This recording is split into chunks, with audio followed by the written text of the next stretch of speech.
and welcome once again to the Hello Neighbor show. Um, we go with you, of course, until 10 o'clock. And tonight, you see, I want to talk to you about the tangled web of politics. This may be the final night that we're going to be talking about this leaked voice note. The tangled web of politics. When playing our ball replaces truth.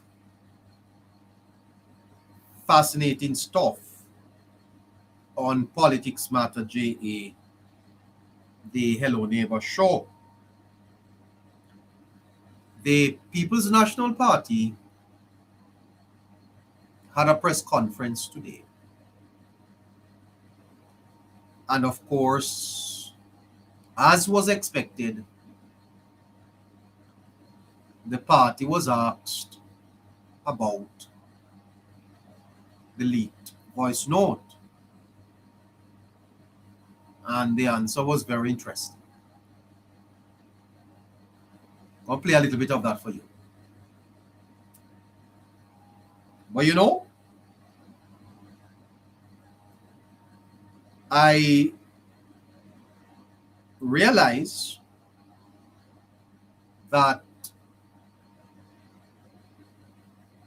the PNP is hoping that this becomes a 9-day wonder. But thankfully, I was going across social media today, and the bloggers are continuing to press this matter. You know,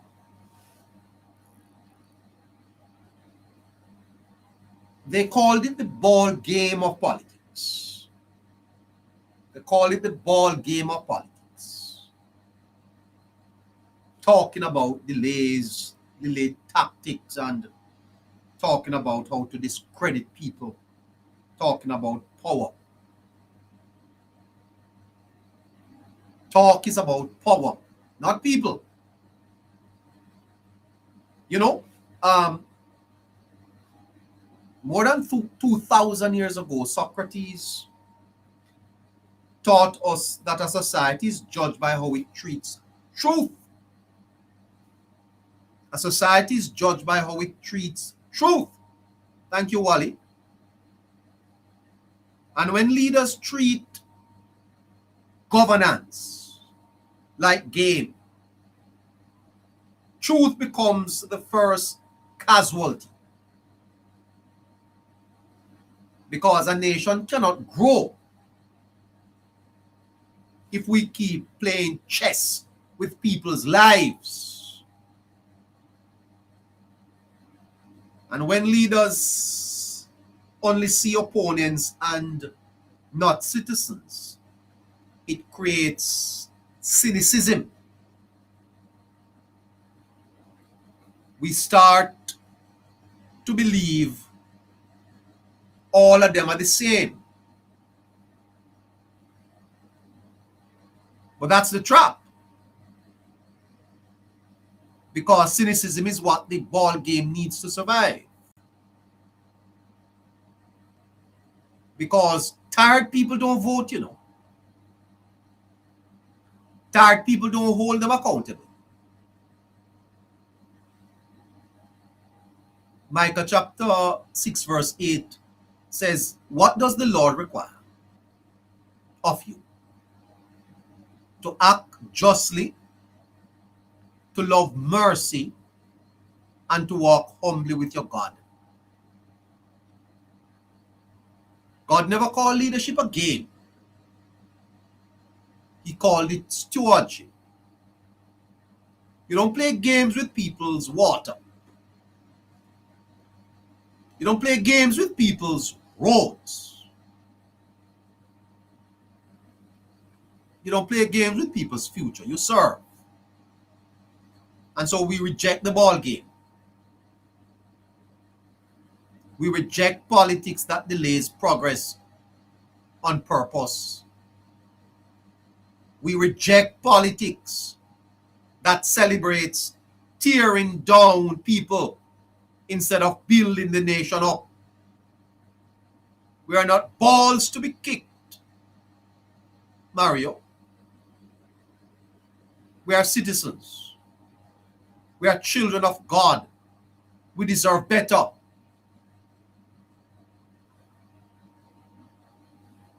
About ball game of politics. Anyway,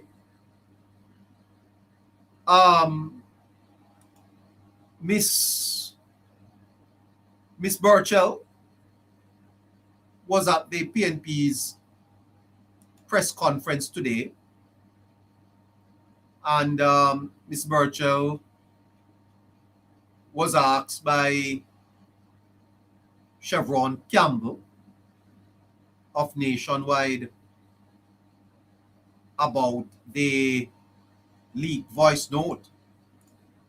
Here is Miss Burchell, courtesy of Chevron from Nationwide. PNP General Secretary Nikisha Burchell declined to comment further on the leaked voice notes of PNP members discussing how to hinder the implementation of the National Reconstruction and Resilience Authority, NARA. The PNP has come under intense backlash for the voice notes in which two of their members seem to be debating how to criticize the government's execution of NARA. One of the remarks was that, let's go in and say good evening to our moderator, Caroline. Hey, Caroline, good evening to you. How are you doing? Hi, good evening, neighbor. I'm doing great. How are you? Not bad at all. Running a little late tonight. We had a little bit of a administrative matter to take care of, but we sorted that out and we are here live now. Stay Well, with us. happy to have you, neighbor. Yes, thank you so much. You know, they say it's better to be late than never. Yeah, and you know there are always hurdles to cross, but we keep pressing along, eh? Well, you know, neighbor, just hang in there. It will get better. Thank you so much. All right, you want to talk to the listeners? Yes, good evening, everyone. YouTube, TikTok, over on YouTube. Thanks for joining again. Please remember to like. So you press that X and give us the thumbs up so that the live stream can be shared and reach many others. And for TikTok, we ask you to tap, share, repost, send a heart knees, and keep the comment section active. Yeah. All right. Have a great show, neighbor. And please send. We need to put up a live goal at night, you know, for the listeners to support the live goals and to send the gifts in. Nice.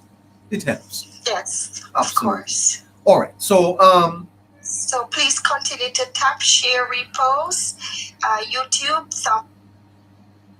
send a heart knees, please. Thanks. Great. All right. Listen to Miss Burchell. Casting CEO of NARA, Major General Anthony Anderson, as a facilitator of corruption would not fly with the public given his record in public service. Another voice note spoke of putting up potential roadblocks to NARA at the parish council level. Opposition leader Mark Golding addressed the controversy during a meeting of the party's National Executive Council on Sunday. While suggesting the comments were not in line with official party positions, he did not issue a full-throated condemnation. At a media briefing today, spokesperson on information Nikisha Burchell was asked to name the individuals in question and what disciplinary action, if any, they would face. She suggested it was an internal party matter.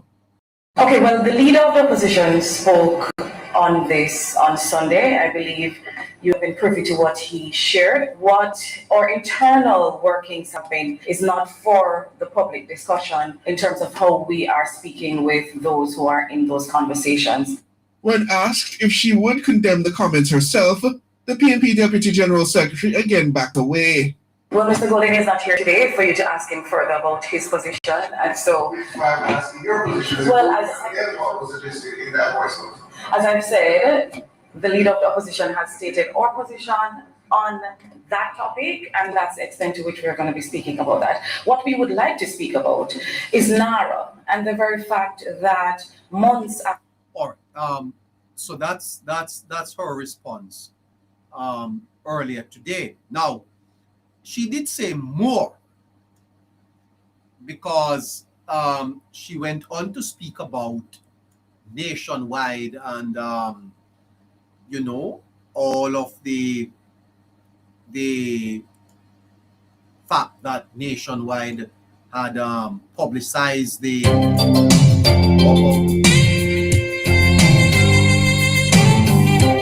sorry about that. That should not have been played, about nationwide having publicized the voice note. Let me see if I can find that. I think I can find that up here. Let's see if we can pick up Miss Burchell down the bottom here as she responded to Chevron Campbell from Nationwide. Let's listen in a little bit to the press conference. By using the raised hand icon, we will unmute your microphone and you will be allowed to proceed with your question. Or if you prefer, you could type your question in the chat and we will share that question for you. Recognizing Chevron Campbell, Nationwide News. The question first. All right, so here is it now. Chevron Campbell from Nationwide News. Remember now that the PNP is here discussing local government funding crisis. And they can't escape this. Go ahead, Chevron. To Natalie Nita Garvey, you suggest that you collect roughly 450 million in terms of the total intake from property taxes. What is the actual expected amount that property taxes is supposed to reap? And is there a collections issue? And then second to that question, to the mayor of Kingston, in terms of your lack of support for a one road authority, can you go into a little bit more detail as to why you don't support that initiative? you answer first. All right, so we're going to build up to that that showdown between Miss Burchell and Mr. Chevron Campbell. Listen in. Thank you. I didn't support the one road authority. What I've said is that I support standardization and better coordination. But I will tell you some of the issues that I have with the one road authority. I believe that if there's a one road authority, it should be with the local authority. Let me tell you, you cannot bring an organization so remote from the people. We are the first contact with the people. Just bear in mind that you have a one road authority, a centralized one road authority in Kingston. All right, let's. Now, you mentioned earlier that this is to Mrs. Nita Garvey. You mentioned that you wanted the government to publish a full breakdown of every dollar allocated to municipal corporations. How soon do you want this to be done and through which modality? And also to Mayor Swaby, residents in Lawrence Tavern in... All right, let's move is on. with the National Water Commission, and the question is better placed to them. Any other questions? Any Here is it now. Listen up. questions online? Okay, we'll take a second question. Okay, this is a tangent question, actually. In relation to this call about transparency and accountability, there is the matter of the leaked PNP voice notes. Have the officers of the party identified the individuals in question, and have those individuals faced any level of punishment, disciplinary action, and would you condemn what was suggested on those voice notes by those members, who I believe one was a councillor who suggested that through the local authorities they would essentially obfuscate or try to delay any aspects of NARA that could be of a benefit to the same people who you suggest should get benefits today? Now, you heard the question? You heard the question that Chevron asked her? Listen to her response. Listen to it. Okay, well, the leader of the opposition spoke on this on Sunday. I believe you would have been privy to what he shared. That the leader of the opposition spoke on Sunday, and you would have been privy, meaning you had access to it. You heard it. That's the PNP's position. But she went further. What our internal workings have been is not for the public discussion. What our internal workings is not for the public. You hear that?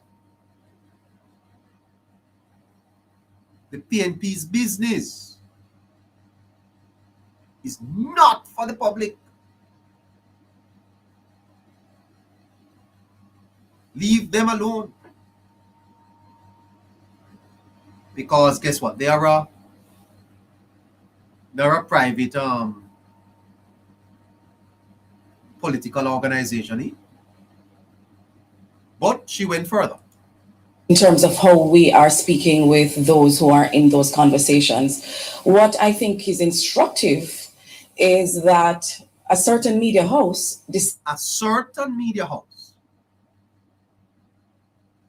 the question was asked by Chevron Campbell. Chevron Campbell is a journalist at Nationwide. Miss Burchell does not answer the question. She goes after Nationwide. Listen. Decided to publish select voice notes from a chat they had access to, a private chat, and refused to share. I'm sorry. Nationwide had access to a private chat in the PNP. That make any sense to you? Nationwide had access to a private chat.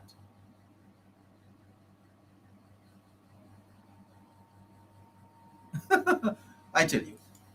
The other positions that were more in keeping with our stated public position, but we've become accustomed to the media house in question being very deliberate and skewed in how they report. But our position. So Nationwide skew the report. Has been stated by the leader of the opposition, and we will not be speaking further on that topic. So you don't believe? Okay, she's not speaking any further on that topic. Now, the central question was about the contents and the implications of the leaked voice notes.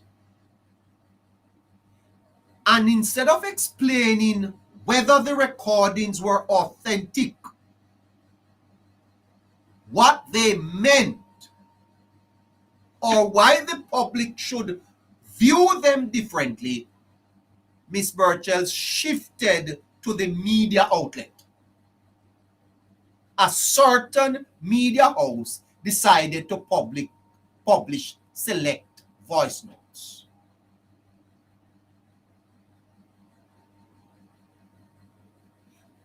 You know, maybe the PNP should keep quiet on this matter, because every time they speak, they make it look worse. Because this is a classic attempt to focus on the source of the information rather than the information itself. Even if Nationwide were biased, that is a separate claim. That would not determine whether the leak recordings accurately reflected internal discussions. You know, is what you call genetic fallacy. It's a genetic fallacy. Judging the information based on the origin rather than the merits. She commits what is called a red herring. It's a red herring. The reporter asks about the leaked voice notes. Her answer became a discussion about media bias, selective publication, private chats, and what journalists chose not to publish. None of those directly answer the question. The question of what the recordings reveal or why the public should interpret them differently is a red herring.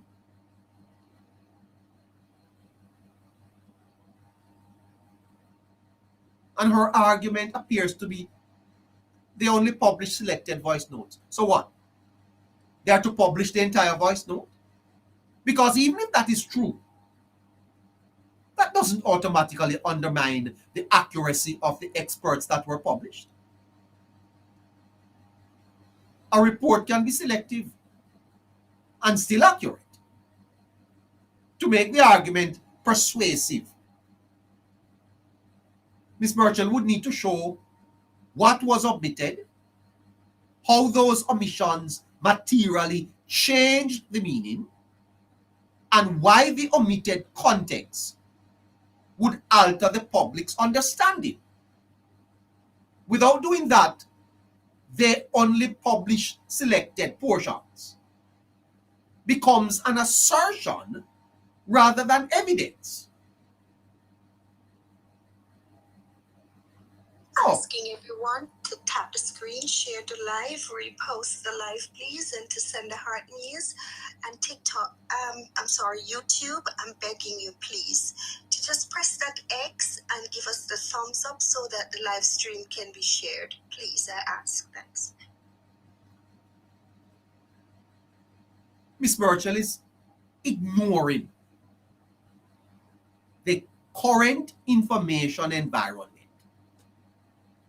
Her argument assumes the controversy is primarily about nationwide. The public is not talking about nationwide. What the public and the media is speaking about is that Nationwide reported this. The story is not about Nationwide. TVJ, CVM, Gleaner, The Observer, Facebook, X, TikTok, WhatsApp, YouTube. Once information is spread across multiple independent channels, attacking the original publisher has diminished the persuasive value. You don't need to attack Nationwide. People are not evaluating Nationwide's reporting of this story. They are evaluating the recordings themselves. That is what the PNP needs to address and leave Nationwide alone. Who attacked the Gleaner when the Gleaner published a story about 10,000 about the Porty deal? This is bad, you know.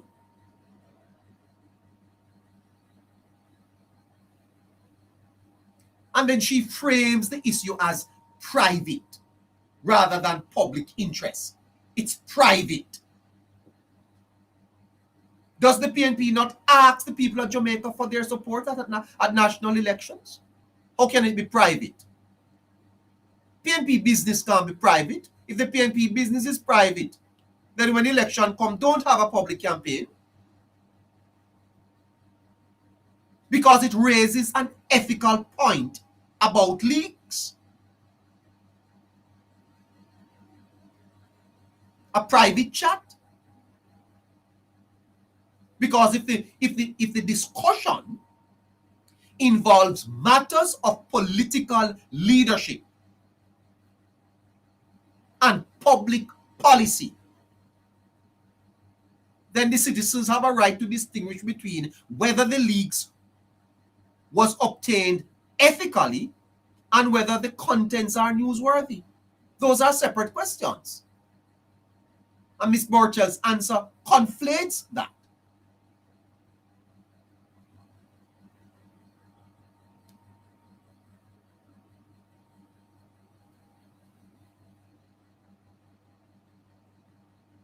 She repeatedly responds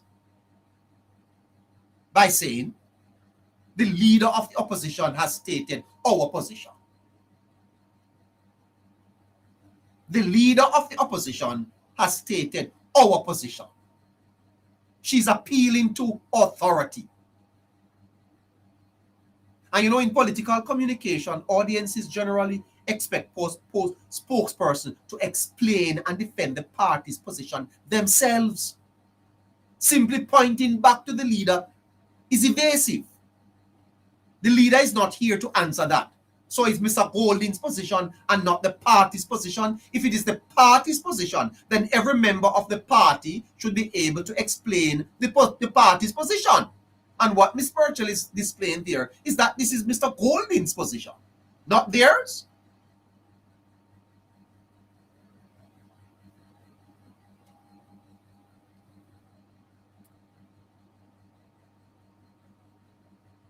Anyway, Mr. Campbell's, that is Chevron's question, was not primarily about Nationwide's editorial decisions.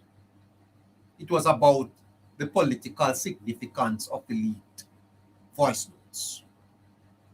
And a response focused on the media outlet leaves the central journalistic question unanswered. That is why experienced audiences may perceive the answer as pivot rather than a response.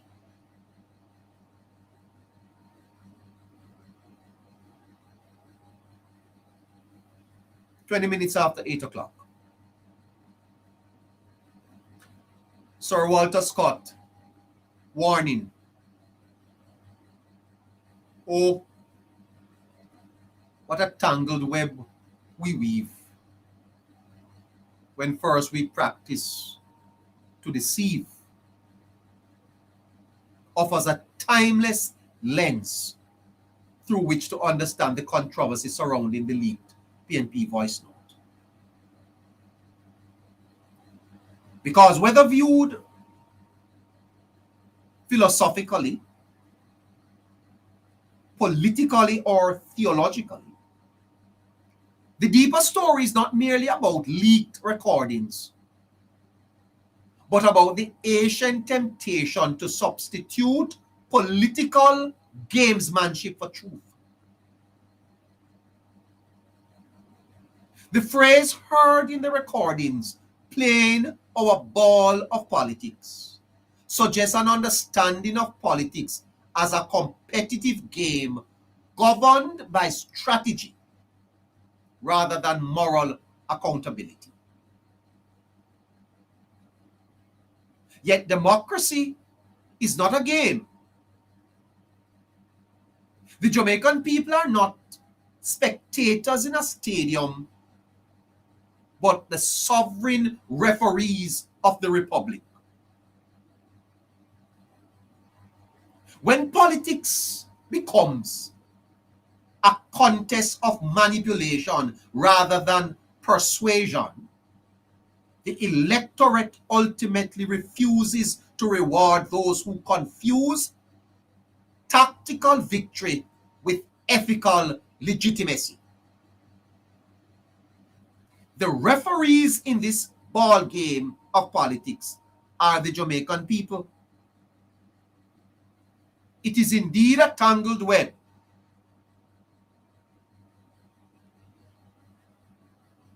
The metaphor, "oh, what a tangled web we weave," is a profound one because deception is never static. Because every deception requires another explanation. And every explanation requires another justification. And every justification creates another contradiction.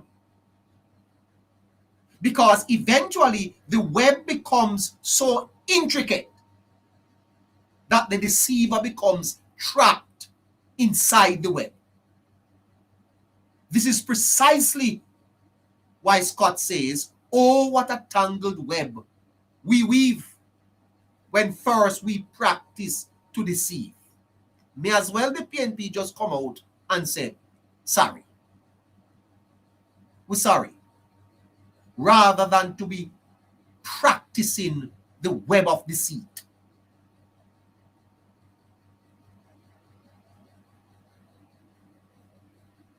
Every deception requires another explanation.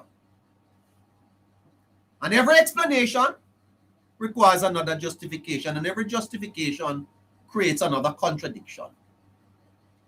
You notice that he does not say, "if we deceive."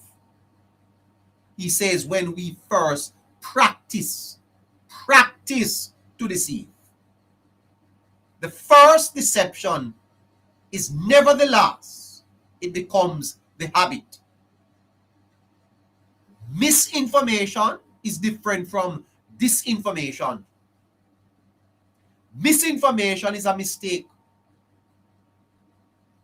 Disinformation is the deliberate setting out to deceive and to tell lies. And the PNP has been caught in their own web of deception. That's what we are witnessing in Jamaica. The PNP has been caught in their own web of deception. And every move they make, the spider is spinning the web around them. And every talk them talk, you can see them alive. That's the danger of deception, because truth will always stand, but lies have an expiry date. Oh, what a tangled web we weave when we set out to deceive. Perhaps the most revealing phrase emerging from the controversy is the expression, "playing our ball of politics." That's the deception. Because games have objectives. Games have tactics. Games have winners. Games permit deception within the rules. The ball game of politics.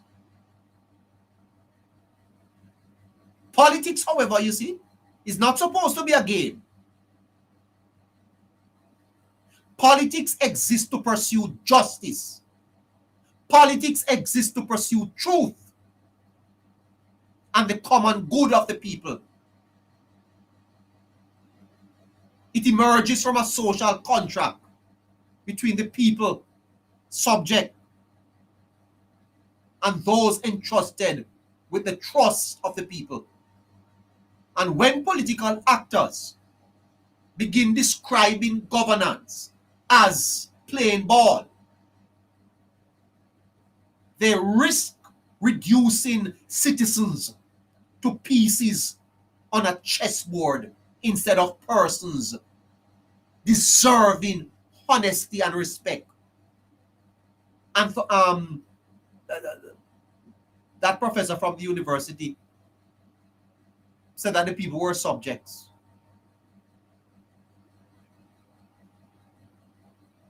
The language itself exposes a philosophy because it suggests that success is measured not by truth, but by whether one team's wins. The politics of who gets what, when, and how suggests corruption. It does not advance the nation. This is the politics of hold down. Machiavellian versus Plato is Machiavellian politics because it's a tension of the ancient. More than 2,000 years ago, Plato believed politics should be guided by truth and virtue. Machiavelli argued that rulers sometimes succeed through manipulation and appearances. So, show them what they want to see and manipulate them, and they'll vote for you. That's the old Machiavellian style. And every democracy lives between these two competing visions, you know.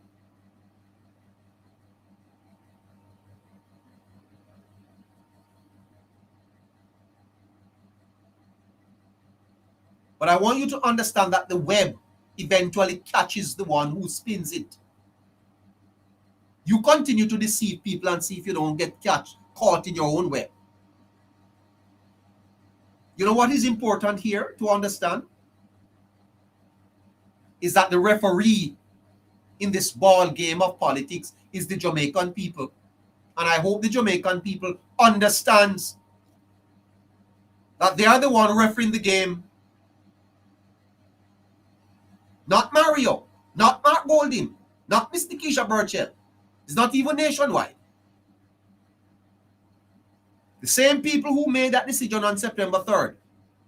You are the referees. You decide who win this ball game of politics. Because every game has a referee.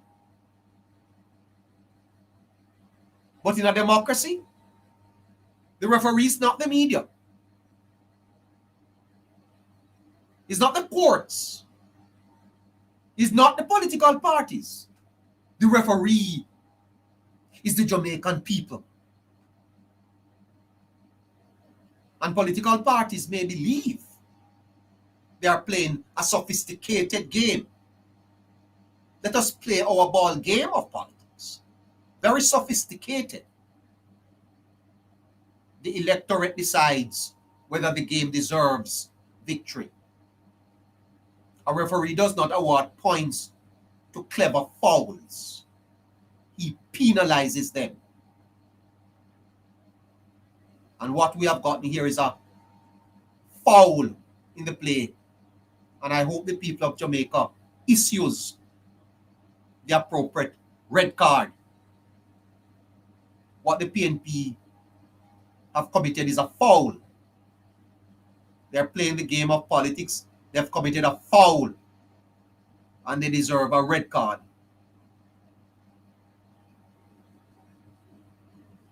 Voters must distinguish between political cleverness and political integrity. There's a difference between being clever in politics, outsmarting your opponent, and lacking the political integrity. Because winning today's news cycle is not the same as winning the public's trust.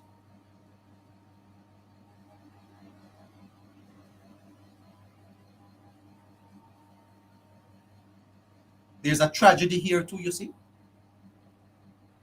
Because there is nothing modern about this.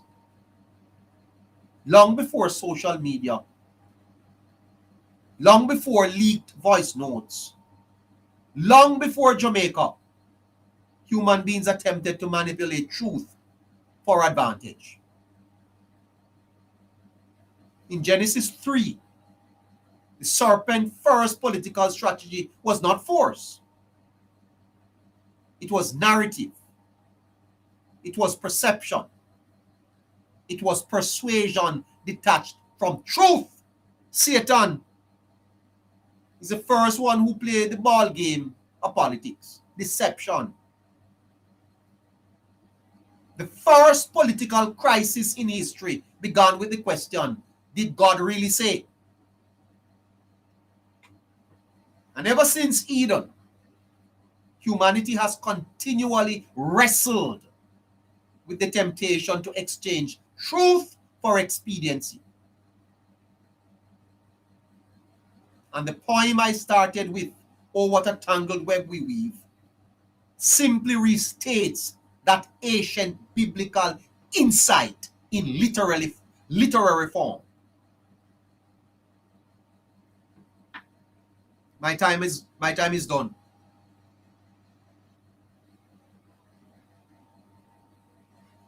The philosophical issue raised by the leaked voice notes extend beyond one political party or one controversy. Because the enduring question is whether politics is understood primarily as a contest to be won or as a public trust to be honored. Sir Walter Scott, in his poem, The Tangled Web, reminds us that strategies built on deception tend to multiply complications rather than resolve them. Likewise, the biblical witness teaches that truth ultimately has a moral claim that cannot be permanently displaced by clever tactics. And if politics is treated merely as playing our ball game of politics, the danger is that victory becomes detached from virtue. And if you detach virtue from victory, that's where you get corruption. Let me see if I can restate that.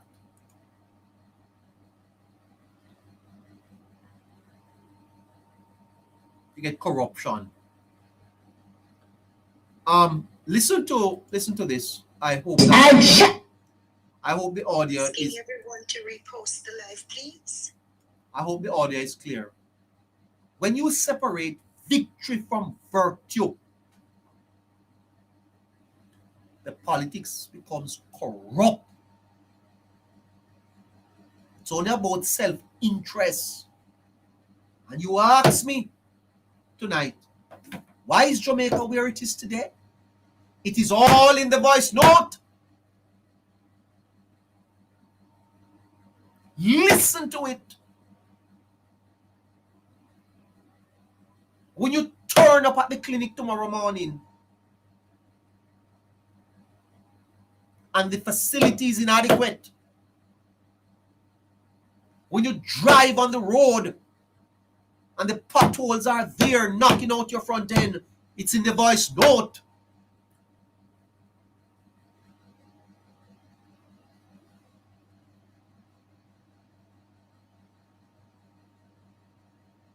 "300 years of colonialism, 65 years. Look at the periods of governance in Jamaica.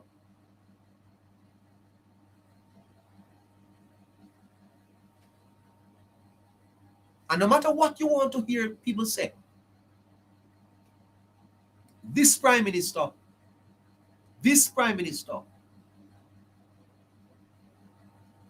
is showing Jamaica the difference between victory and virtue. Listen to Miss Aluna and Dombe Asamba. Challenged the business community to set up a civic committee. And it's called a civic committee, but I made sure that it is full of PNP people because we have an agenda. We have an agenda. That was not a leaked voice note. That was said on a public platform. Here is a little tape from Mr. Mutty Perkins. I hope the audio is clear. Go ahead. Conversation with Prime Minister PJ Patterson. Okay, thanks so much. Good afternoon, Prime Minister. Hello? Hello? Hello, good afternoon, Prime Minister. Good afternoon, Mr. Perkins. How are you? Very well, thank you. May I welcome you to Straight Talk and Thank you. take this opportunity of wishing you the best for 1995. The very same to you. you've been involved in and prominent in the political life of this country now for 40 or more years. You were a strategist and organizer for the People's National Party as early as the 1950s. Minister. I came into the party as an organizer right after we lost the federal elections in 1957 and became involved in working towards the victory in 1959. And I've been involved in all campaigns since, even those where we have ended on the losing side. Yes, but those haven't been all that many. Well, I hope there will have been none at all, but that's how the democratic wheel turns. Yes. You recently described this political process as a fight for scarce benefits and political spoils, which has contributed to a polarized society in which we operate as hostile tribes, which seem to be perpetually at war rather than working together to realize a common goal. That's... You hear that? 1995. You hear it in the voice note. The fight for scarce benefits and political spoils carried on by hostile tribes, which seem to be perpetually at war. The ball game of politics.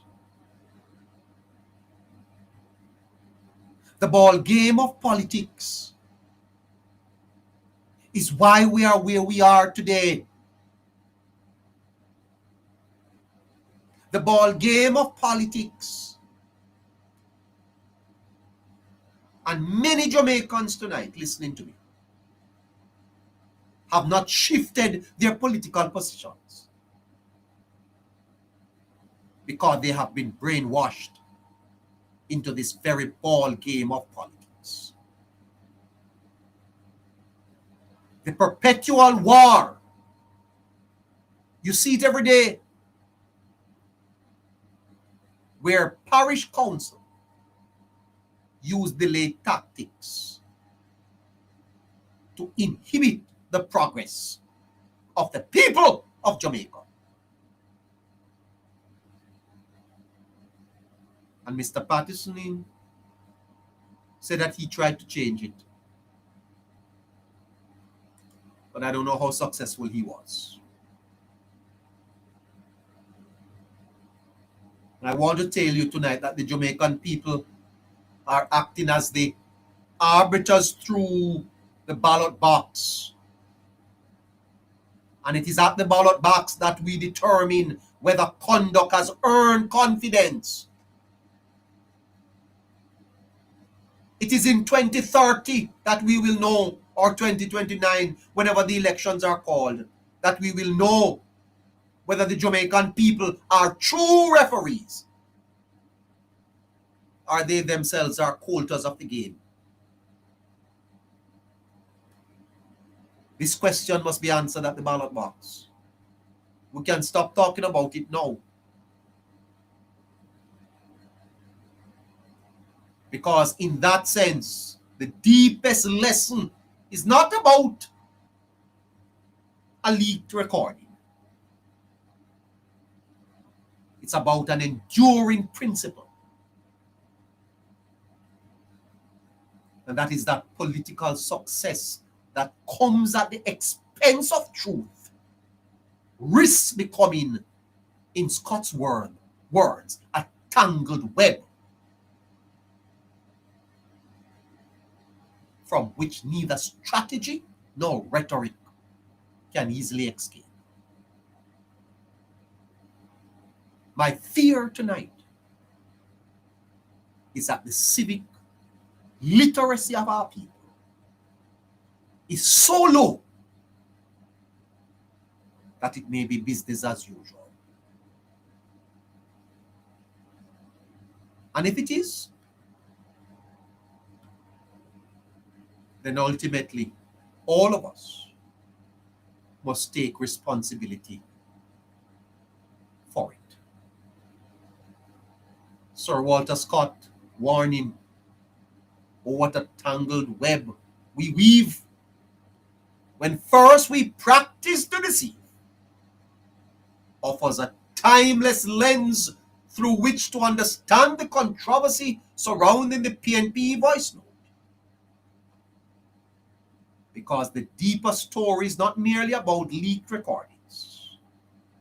It is about the ancient temptation to substitute political gamesmanship for truth. When you examine that state, this phrase, playing the ball game of politics, it suggests an understanding of politics as a competitive game governed by strategy rather than moral accountability. And when you listen to Miss Nikisha Burchell today, you can't help but saying to yourself, oh, what a tangled web they weave. You condemn what was suggested on those voice notes by those members, who I believe one was a councillor who suggested that through the local authorities they would essentially obfuscate or try to delay any aspects of NARA that could be of a benefit to the same people who you suggest should get benefits today. Okay, well, the leader of the opposition spoke on this on Sunday. I believe you would have been privy to what he shared. What our internal workings have been is not for the public discussion in terms of how we are speaking with those who are in those conversations. What I think is instructive is that a certain media house decided to publish select voice notes from a chat they had access to, a private chat, and refused to share the other positions that were more in keeping with our stated public position. But we accustomed to the media house in question being very deliberate and skewed in how they report. But our position has been stated by the leader of the opposition, and we will not be speaking further on that topic. So you don't believe what was said deserves some level of condemnation, because Mr. Golding did address it, but he did not condemn what was said in those voice notes, only to suggest that it is not the official position of the People's National Party. Well, Mr. Golding is not here today for you to ask him further about his position, and so... Which is why I'm asking your position, as if Well, would you condemn what was suggested in that voice note?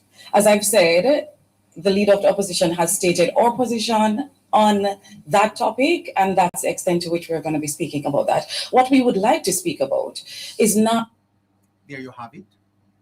The spokesman, Deputy General Secretary of the People's National Party, Ms. Nikisha Burchell. We have convened this. Where was the... Let's before we go to the analysts, let's go over to Nationwide again, and Torna Thomas had a little bit to say on this morning. Let's listen to what she had to say on the leaked voice note as we wrap this segment. Go ahead. That would lead one to... Just before you go, asking everyone on YouTube to give us the thumbs up over there, and for TikTok, could you please repost, tap, share, and send a heart, please? Thank you so much. Let's go into wrapping this segment. Go in. Where was the conviction when you spoke that would lead one to believe that you two were genuine and resolute on the matter? Because I couldn't find that in your response. I found instead something that sounds like something a handler came up with moments before it was time to speak. The people of Western Jamaica in particular, don't you think they deserve to hear you speak to them directly?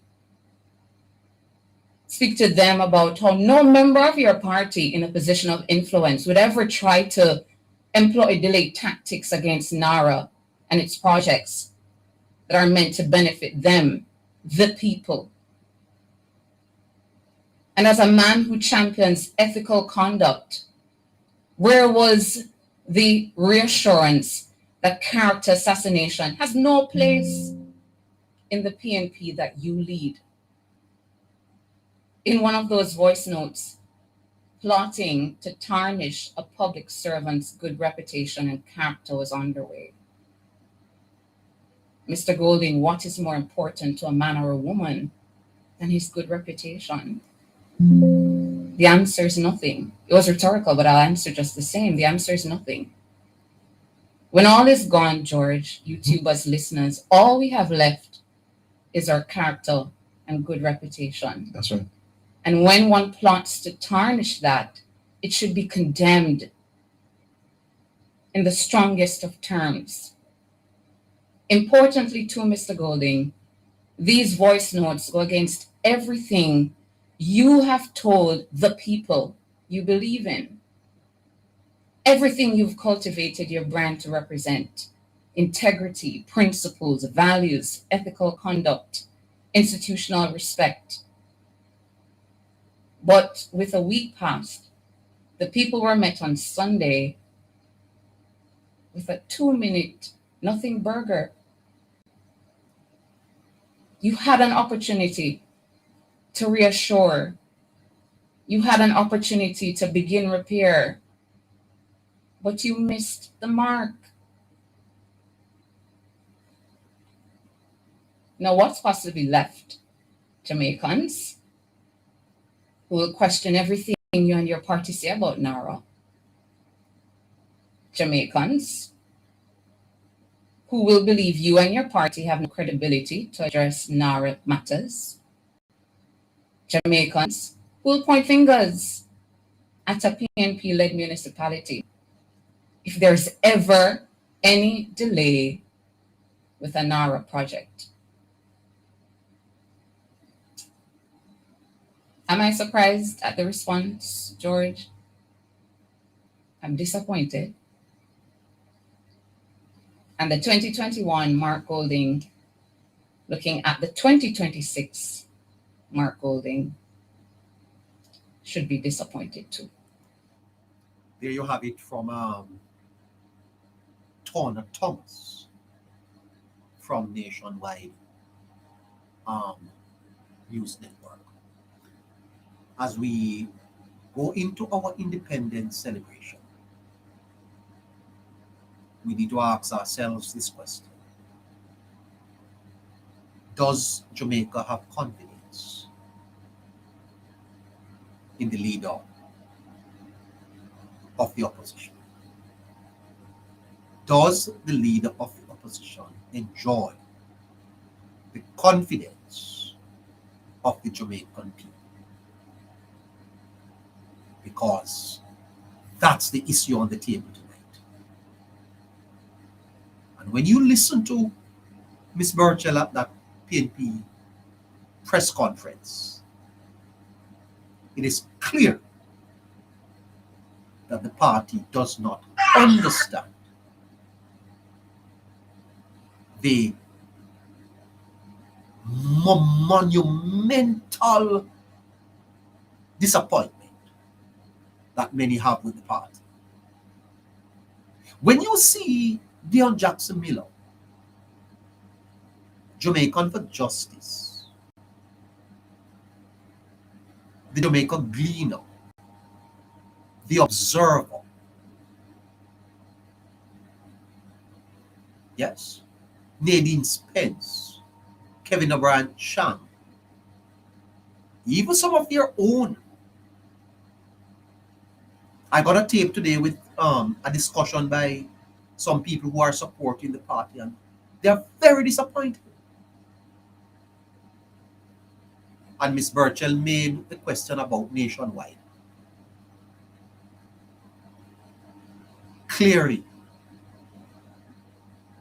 as we celebrate 64 years of independence, we are disappointed. Because Mr. Campbell's question was not about Nationwide's editorial decisions. It was about the political significance of the leaked voice notes. And so when you respond by cussing out Nationwide, because Nationwide was selective for publishing it, what does that say?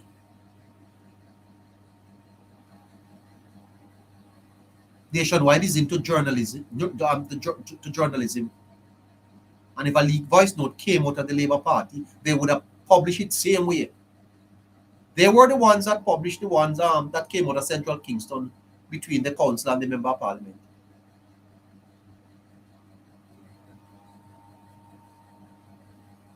And before I come to you, Harry, Miss Birchall is a political strategist. Because Miss Birchall's response appears designed to achieve three objectives. The more matter of avoid validating the leaked material, maintain the party's discipline, and cast doubt on the outlet that published the recordings. That's what the party is doing now. The best you can do is to cast doubt on Nationwide. Because from the standpoint of logic and persuasion, the response has notable weaknesses. Because it shifts attention from the substance of the question and it relies on unsupported claims about selective reporting, appeals to authority instead of offering reason, and attacks the reporting process more than address the public issue under discussion. Jamaicans want answers, I listened to some lives today and the people are hurting, man. Because in a media environment where recordings are already being discussed broadly across traditional and social media, those rhetorical choices are less likely to resolve the public's questions than to leave them open. We should not be here tonight talking about the PNP's leaked voice notes and how they are attacking Nationwide. We should be talking about an apology or hearing that somebody has resigned. It's bad. What was said is bad. No sugarcoating. It is terrible. We're disappointed. Good evening to you, Mr. Henriquez. Good evening to you, sir. Good evening, neighbor. Hi. How are you? Had a great day? Somewhat, neighbor. Uh-huh. Can't complain. Mr. Henriquez, the PNP had a press conference today, and of course, the matter that they want to highlight is not going to be highlighted because the question about the leaked voice note continues to haunt them like a shadow. But I see where Miss Birchall is trying to shift the blame to Nationwide, suggesting that a particular media house is selective in reporting all of that. Bad strategy, Harry. Neighbor, that wasn't even a strategy. Oh. That was a droning man clutching at a straw. Uh-huh. Right? Because we know the extent as to what the voice note represents in the political arena. Yes. And also the psychological aspects and emotional tribe that it will have when it comes on to the people of Jamaica. Uh-huh. Because what we get from the voice note is what is put out in public is not what is being discussed in private from that political party. And when both aspects does not add up, neighbor, then it breeds a high level of distrust, not just against the political party that has caused it, but it affects the entire democracy. Yes. And when it comes on to the electoral process, because people will not just say it is just the BNP no neighbor. It's going to say politicians. And we all know that politicians form the overall government and governance of our society. And as such, innocent people will be labeled or broad brushed with the same level.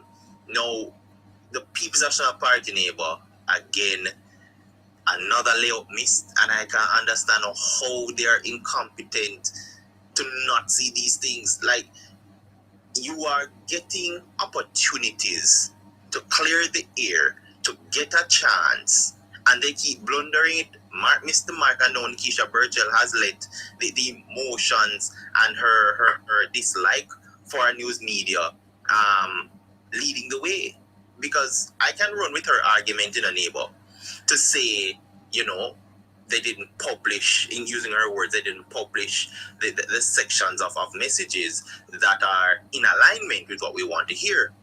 But I can say the same thing about the cleaner at the time who ran with the TCN deal and published what they wanted. Yes. So by those admissions, it's immaterial to what it is now, and attacking a news media does not help the case either. Worst thing to do now, because quite frankly, the news media that published it is the media asking you the questions, and you're attacking them right there. What is going to happen to you from here? Because you can't beat the news media, Harry. No, you definitely can't, neighbor. But here's the thing. Here's where it gets even more complicated than that, neighbor. Make them look worse. Siobhan is the same reporter who was verbally abused on Sunday.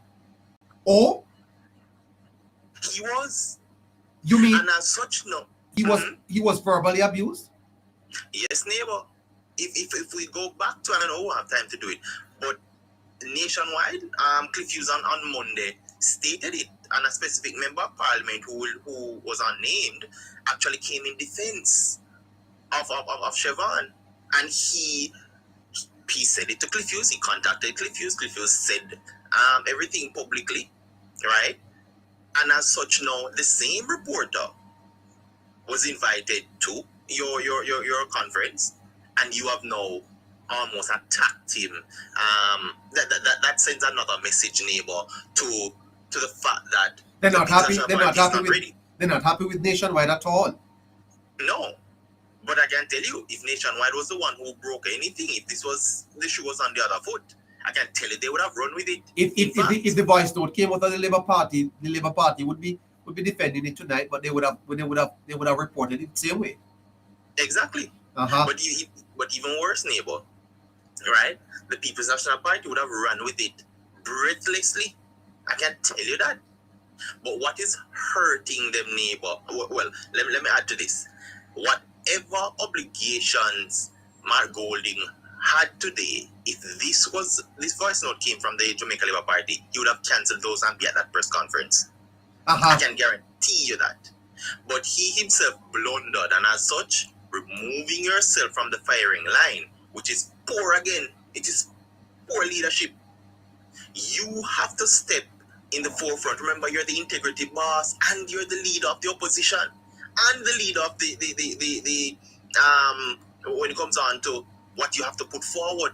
Remember, his leadership contest and leadership title is on the line as well, and he can't even face up to it, neighbor. And that shows us, we've been asking the question, whatever leader Mark Golding is, and he's writing perfectly for us. Ray Charles can see what type of leader he is right now, neighbor, and I do hope and pray if he remains as the leader of the People's National Party going into the next election, I do hope Jamaican people package a very good gift for him and boot him out, because he doesn't belong in politics.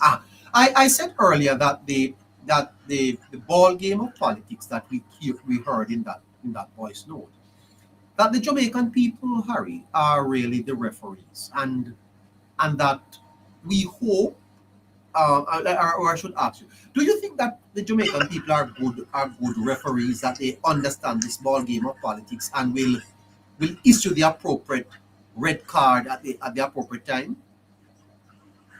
I think we're getting there, neighbor. I think some of the rules of the game are being rewritten by the people. What we expect, what are we demanding now?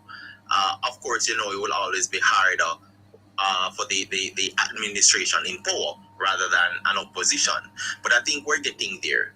Further back in our earlier days in our history, I don't think we had any rules of how to issue the right type of cards, and caution as well to any political party ruling, especially those the People's National Party for the 18 and a half years.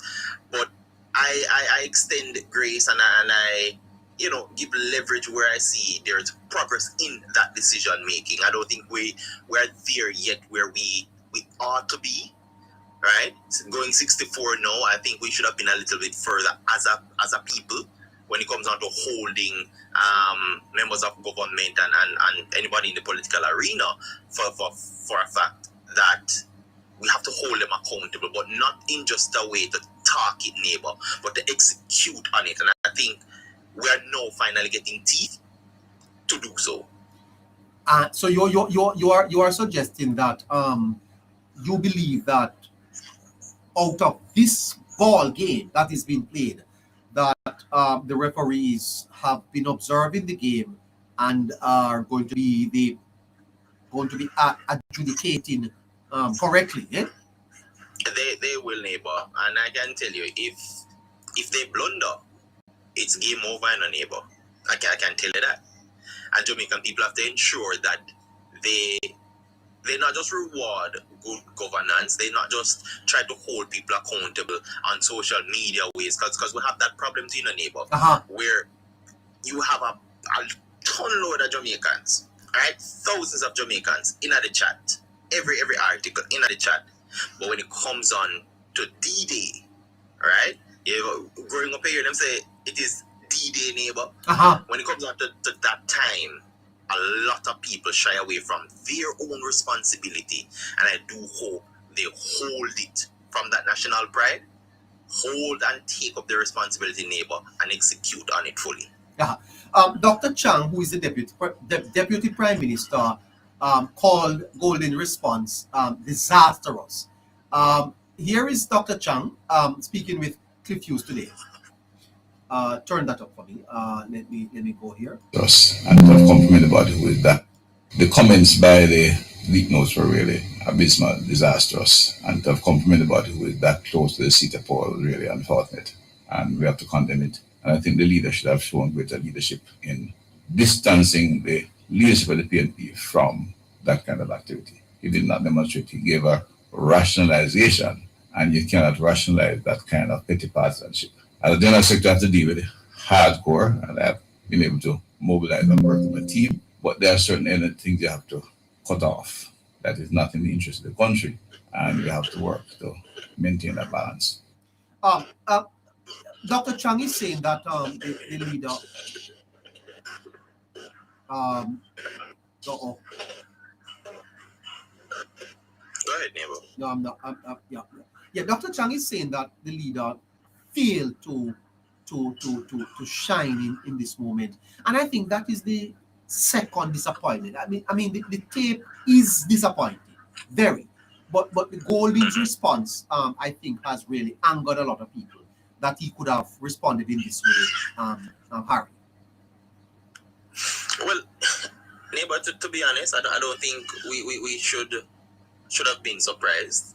I think our expectation, or rather, let's put it this way, our hope that Mark Golding would have gotten the wake-up call, because he has gotten the kick up the ass, right? And it's time to wake up now and at least show some form of viability, having beaten your chest as the integrity boss and parade with it for such a long time, that you would get even a modest type of apology, condemnation of what happened, and also an explanation to the people of Jamaica as to what transpired. Further down, you could follow it up with a high level of accountability, whether that is remove the respective parties from the NEC, or whatever the actions would be deemed plausible by the people of Jamaica, not just by the party standard. Because understand this, what one may do in accordance to the party is not necessarily what the public desires and requires, based on the harsh reality of the act that was committed, neighbor, right? And he dropped that big time, and I think Chang, who is a rather modest individual as well, he's also reserving in how he approaches it, was rather, I say, eloquent in calling it out for what it is. But in layman's term, it was unapologetically poor. Yeah. Dr. Chang says that more is required from the party. Here's Dr. Chang. A bit disingenuous. I didn't expect that from Mark Golding, because we are how we operate in Jamaica, political parties. We have the leader who is we are leader centered, but at the same time, the leader listens to everything down the line, the political worker. The strength of the political party is that we have a network that reaches every district in the country. a national party takes a feedback from to be successful and to win the trust of people must have the feedback from the grassroots. But balance that against the hardcore desire they may have.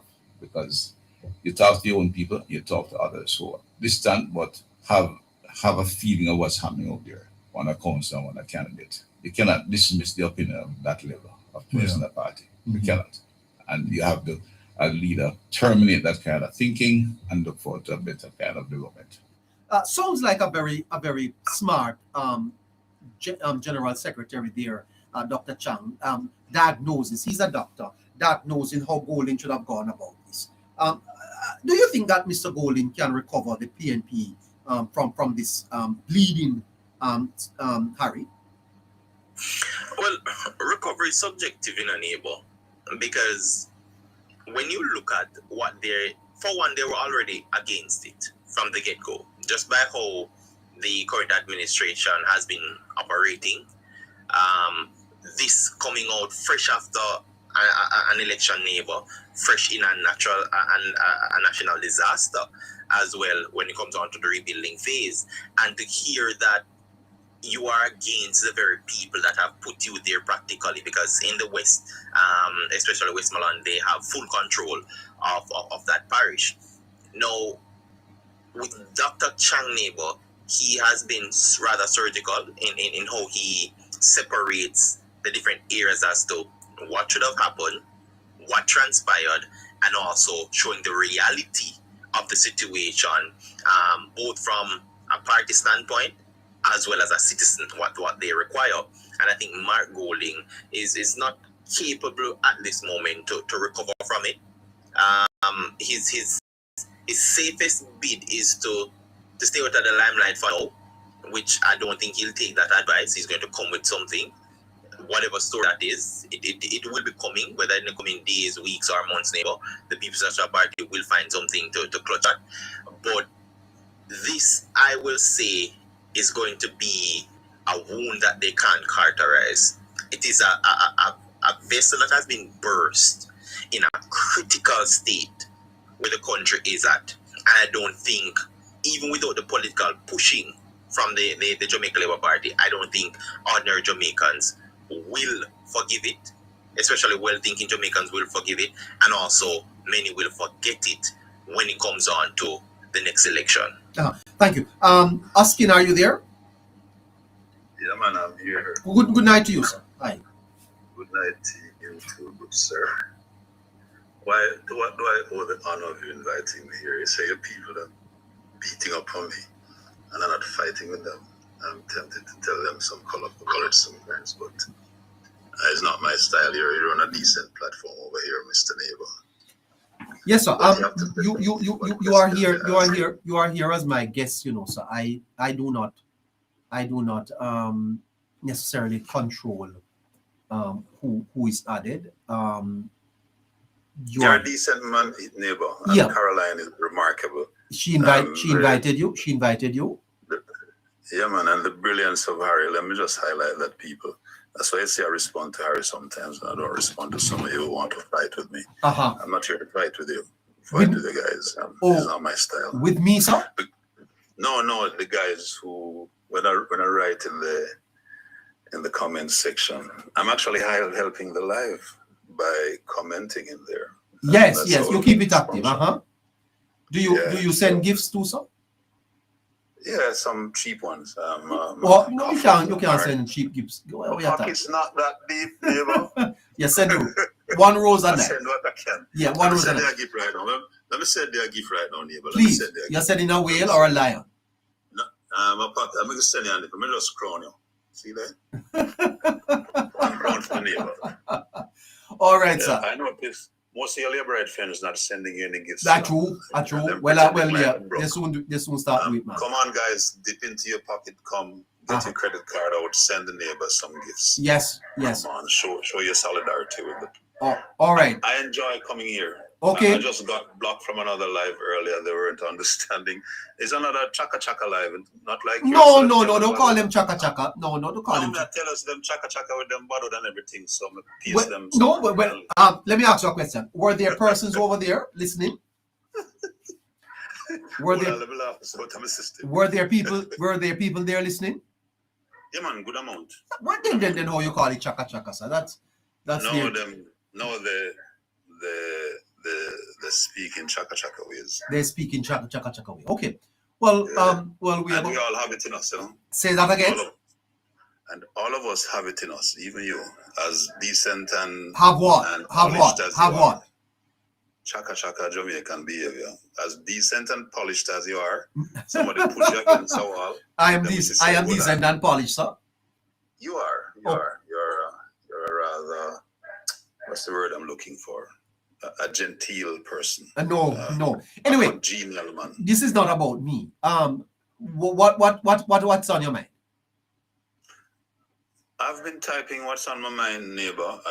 I don't get a chance to read them. Tell me. Not the first I've come on your live. I've voted for both political parties.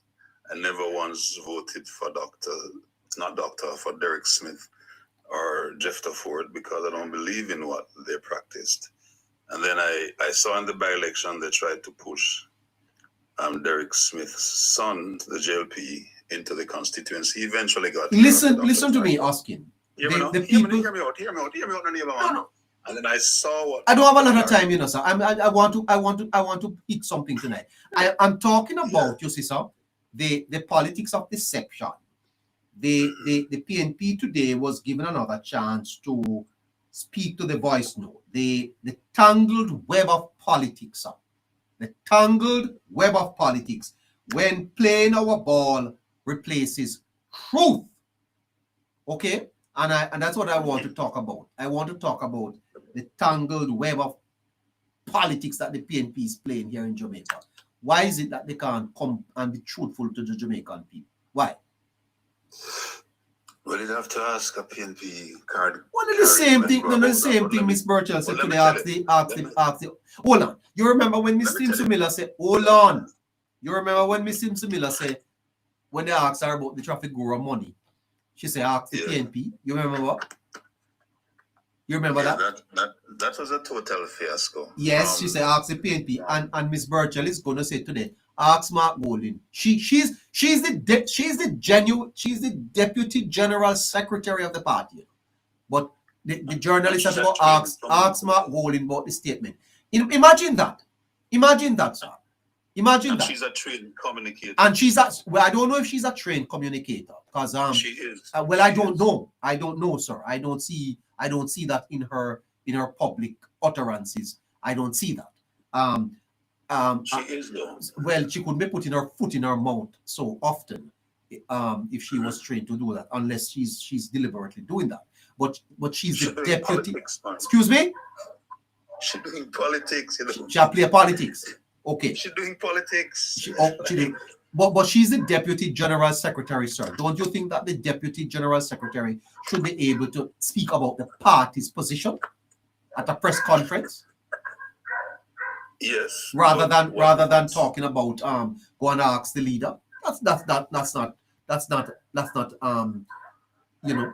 And why are they attacking Nationwide so for this voice note? It's not Nationwide caused them to be in the mess.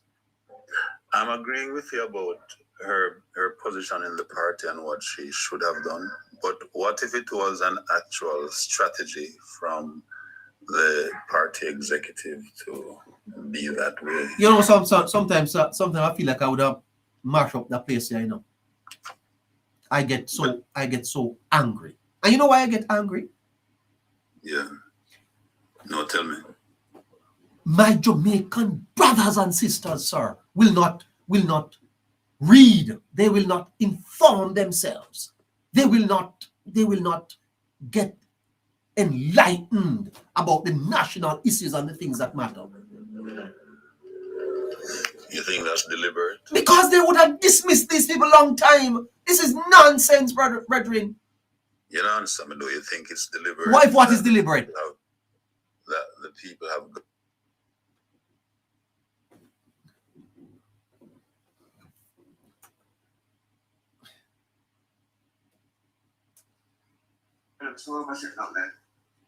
I lost him. Hello. Hello, Green 92.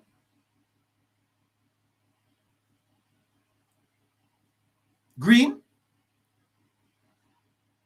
Hello. Good night, protecting.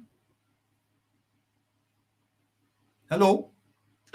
Neighbor, how you do? Good night. I'm all Good right. night, listeners. I'm all right. Go ahead. Miss Caroline. Harry, good evening. How are you protecting?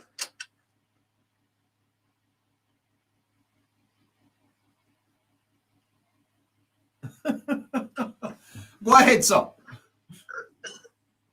Yeah, so me that go and listen still in the neighbor because I really haven't added my voice to the public conversation yet.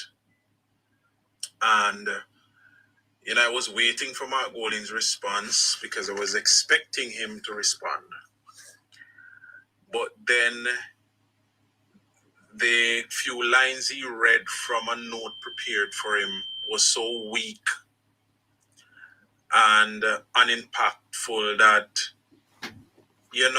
it is taking me a little while longer to decide whether I respond fulsomely in a half an hour video or I might just do some bites to respond. You see, neighbor, I wasn't expecting so many people to be surprised at what was leaked.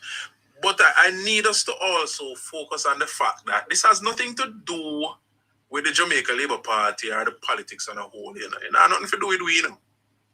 We're just going to enjoy milking this.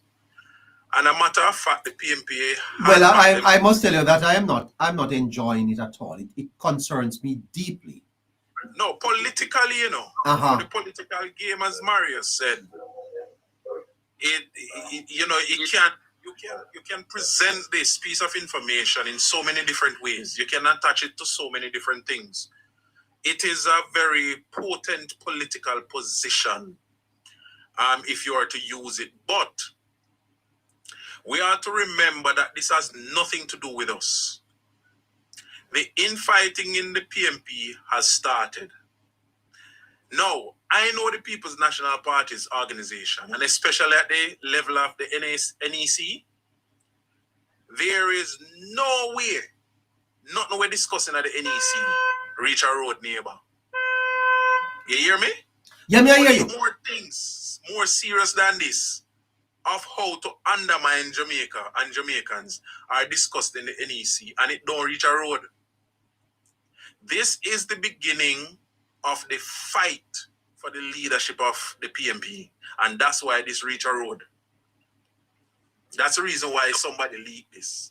So you're saying it's a direct ploy to potentially unseat under pressure. Yes. That's it. So, yes, they have decided again, just like they did with Peter Phillips, that they were going to undermine Peter Phillips or get him out of the party. Make JLP take that term there while they rebuild the party and prepare for an election to come. And that didn't work in their favor. And they are doing it again, taking steps to railroad Mark Golding and hope that they can rebuild the PMP in time for 2030. And guess what? With this here piece of ice note here, all 2029, it can milk, because thing that the PMP says or does going forward from this point, you just want to play Mario. And if Nara fail and it's the government fault, you don't have to blame the government, blame the PMP. Because they hear it at their own mouth, them are going to undermine, them are plan to use the municipality them to undermine Nara. So even if Nara fails on the government's account, you easily can blame the PMP. Yeah. No. Mark Golding, he did not surprise me. And I'm wondering why I'm surprised so much people. Mark Golding is not a leader. I've said it here countless times. Mark Golding is just the man in charge of the PMP. Leadership requires more than just holding a position. Leadership is not a position. Leadership is being able to make tough decisions when your back is against the wall. That is leadership. Leadership is Mark Golding coming out to say, listen, me, I've made a decision and I've removed these 2 members from the NEC. No, Mark Golding could have meet with them privately, move them from the NEC, and them still effective in the party, as officers strategizing for the party, Mark Golding is not a leader. And especially in this period of time, when I him one day on the app, one Marky G on the app, he's showing grave weakness on the national stage. And I believe that this battle is going to expose him a lot more. He's not a leader, and the Jamaican people made the right decision in not electing him to be the Prime Minister on September 3rd, 2025. He's not a leader. Him no prime ministerial material. Right now, he make Damian Crawford look like a king, and only goat Damian Crawford lead. Only the goat pen make Damian Crawford lead. Let me ask you this, though, my brother. In terms of the political ramifications, look as a projection, does this hurt the causes of the PNP now, as it moves into its national conference? The local elections are on the horizon. Do you think that this is sufficiently going to hurt them as a party? Or are you suggesting to us that more leaks are going to come because the source of this leak is still in the party, or probably have more leak to put out there? Do you think that this is just the beginning of what is going to unravel over the next couple of months? All right. The Jamaican people are to understand this, neighbor. While the Jamaica Labour Party, over the many years, Jamaica has about, how many prime ministers so far? 6, 7? How many prime ministers Jamaica have? Of the majority of the amount of prime minister Jamaica has had over its independent period, majority come from the Jamaica Labour Party. The Jamaica Labour Party have always tested internal democracy, its machinery internally, and the democracy of the party itself. Jamaica Labour Party always tested that. So the Jamaica Labour Party is used to having internal challenges. They are used to developing systems on how to heal when these challenges are done. The People's National Party now have that, neighbor. The People's National Party are used to cutting deals and changing power from hand to hand. It happened with Michael to PJ. It happened with PJ to Portia. So they are not used to. So the last time when they fought, it was very nasty. And they have not healed from that. And that is the reason why, no matter how many years had passed, Lisa Hanna had to leave the party because of the hatred and the bitterness that lingered. Now, this situation is not going to be any different, but it is going to be a little bit more fierce.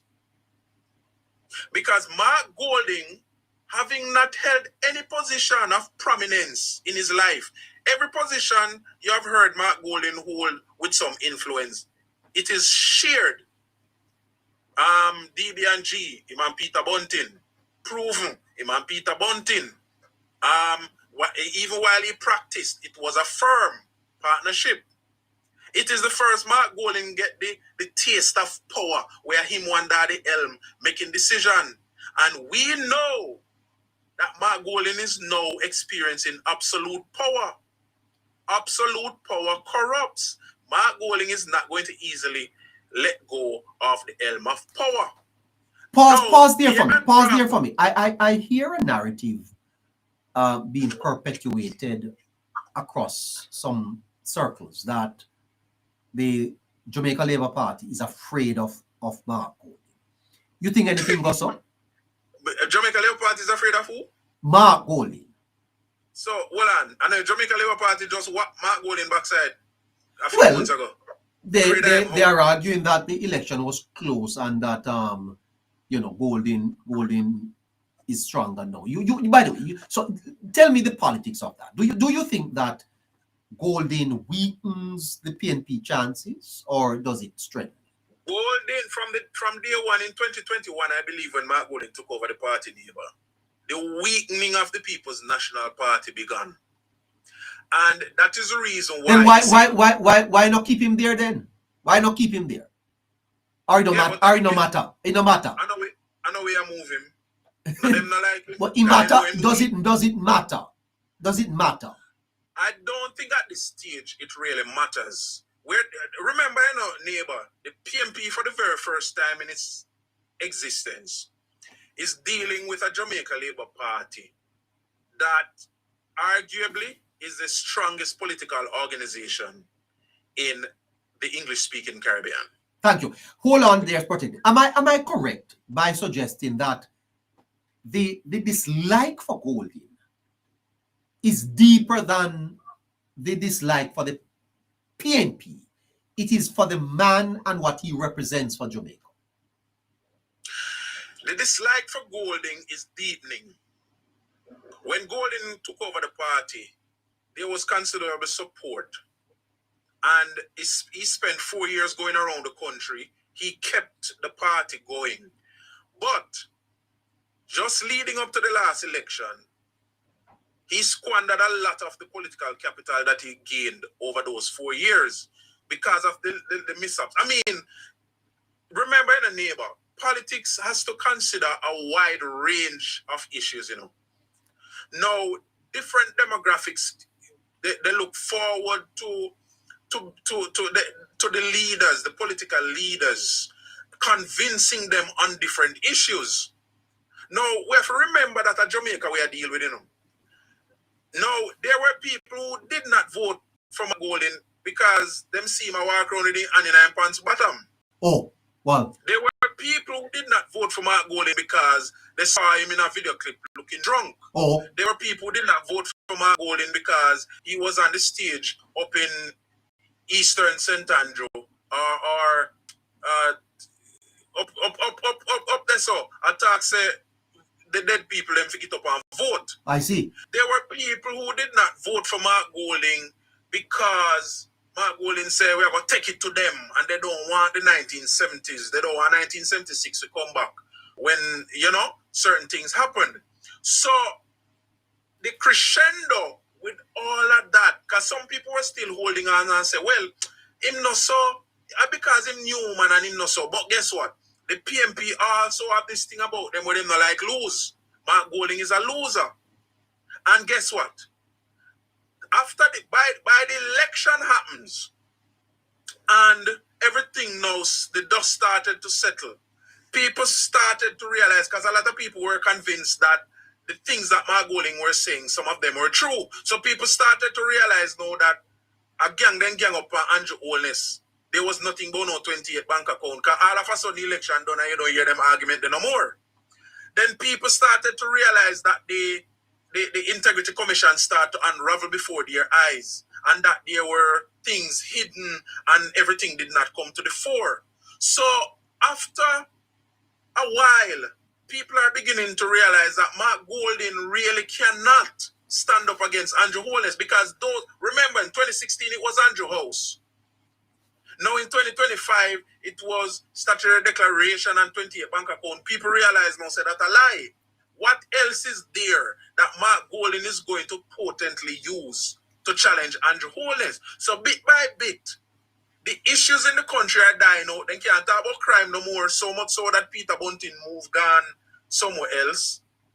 They cannot talk about even the economy much anymore because Andrew Holness have managed the economy considerably well. The social issues in the country, each time them open their mouth to talk about it, people can always put a mirror in front of them and ask them to reflect because the social issues today are because of the neglect of the systems that should have been developed to work over almost 20 years that they spent in power. Even the hospitals that them talk about, them live from Cornwall Regional for about 5 years. But we were able to convince people, say, listen to me, I have photographs showing that the building are rotten down. So people realize that because of the disinvestment in this infrastructure of the country, the national infrastructure of these institutions, under PMP, then now these things are being corrected. And then you can't tell a man where I drive out of Spanish Town and I look on the big old 6-story buildings and nothing I go on.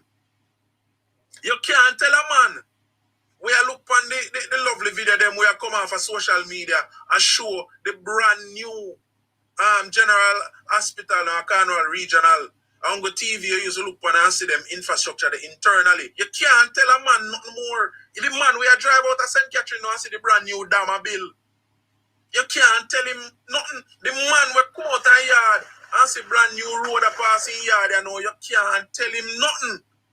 So bit by bit, Mark Golden is becoming unpopular in the PMP because he is a loser. Then why is there the suggestion that that Nara represents the Labour Party's 4th term? I don't buy that, you know. I buy that, neighbor, and I have to buy that.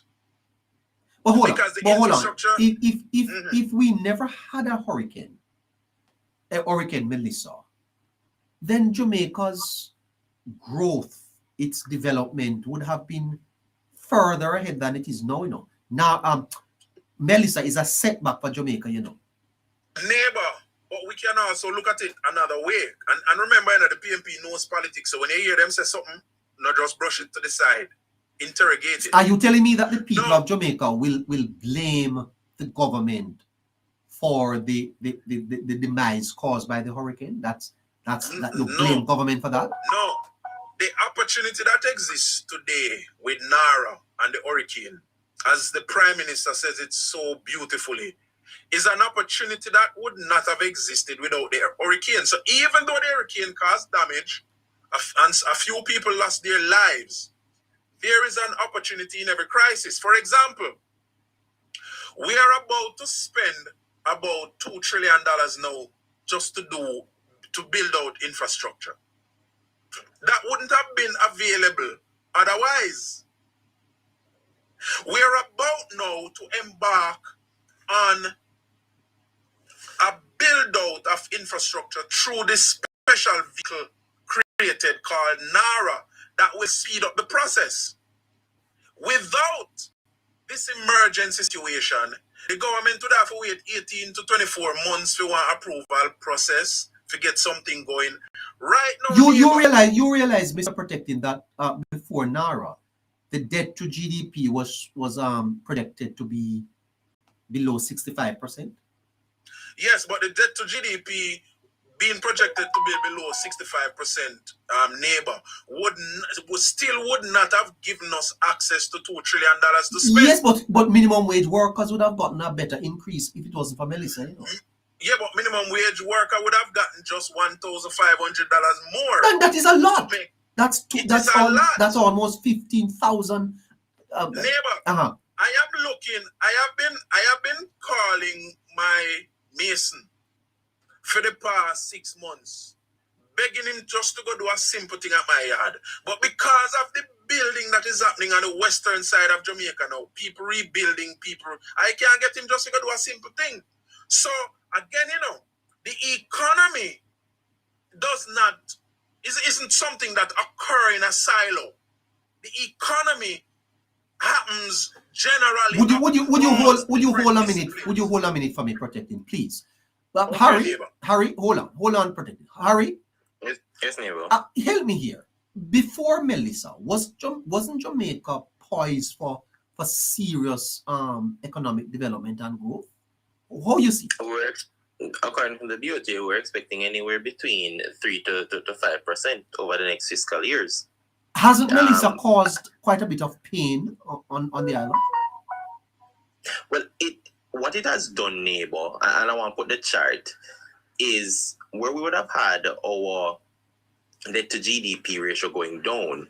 What Melissa has caused now is a spike on that chart going up, which is a reverse to the fiscal responsibilities and management that has been done over the last decade. That in itself pushed us back to, in terms of the debt overall, have been to the debt amount of, I believe, to 2007, which was about $2.2 trillion, because that was being reduced significantly. So we are back to that debt. However, the debt to GDP is still better, significantly better than that time. Now, it has also impacted how we would have gone about a level of productivity and production, right? Rather than building on what we have. Now we have to be building from foundational levels in quite a lot of areas. And I know I understand the argument from protecting, that there's a silver lining in every cloud. And it is being used for that because NARA is even crowdfunding in other developments in other parishes that were not affected. Yes. Right? So while NARA's main aim would have been to rebuild after the hurricane, what it has evolved into is to speed up other development that were already in the pipeline but couldn't get, for example, approval processes, both from the government and neighbor, and also when it comes on to the private sector, right? What I'm trying to understand is whether or not, as the PNP is suggesting, that NARA represents the government's SB it's Hail Mary. Mm-hmm. for the fourth term. So they see it as that level of magnitude that can remove them from the political relevance in a neighbor, remove them from the conversation overall, because what it does, because NARA circumvents all the tactics that they've been using for decades, right? They know the magnitude of it. And with bypassing the People's National Party tactical maneuvers deployed for a while, they now see that, hey, if we are bypassed, we don't have a control, the Jamaican people will now see a rapid development and growth in a short period of time that in the history of our independence, and probably in the history of Jamaica, we've never seen before. And that is scary for them, both from a government standpoint and also when it comes on to the politics aspect. Because look at it in a neighbor.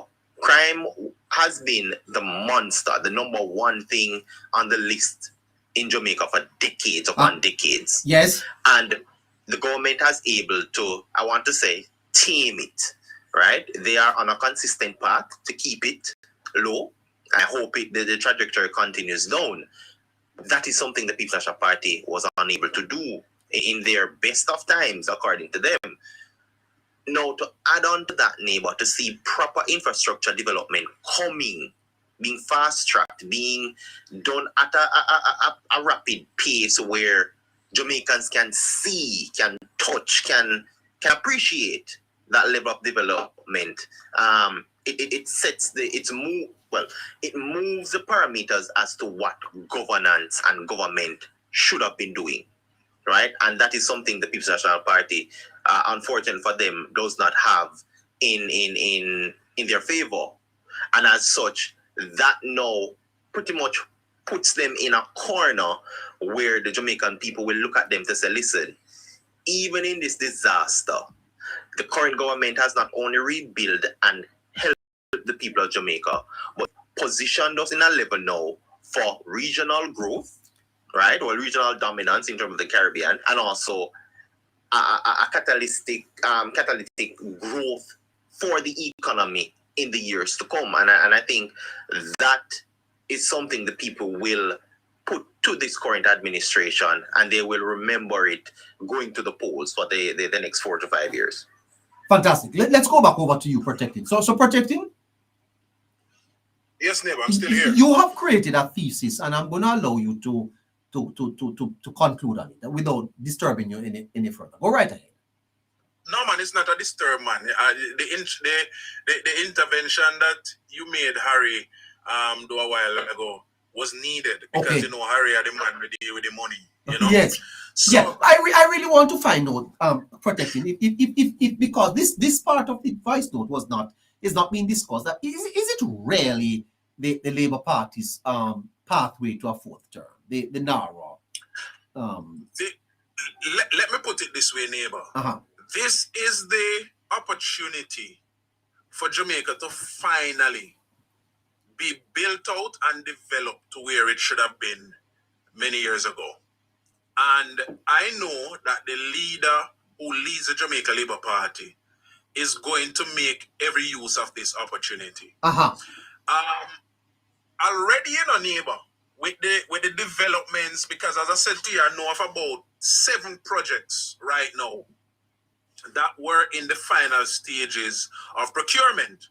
So there are projects, yes, that would have come on stream before 2030.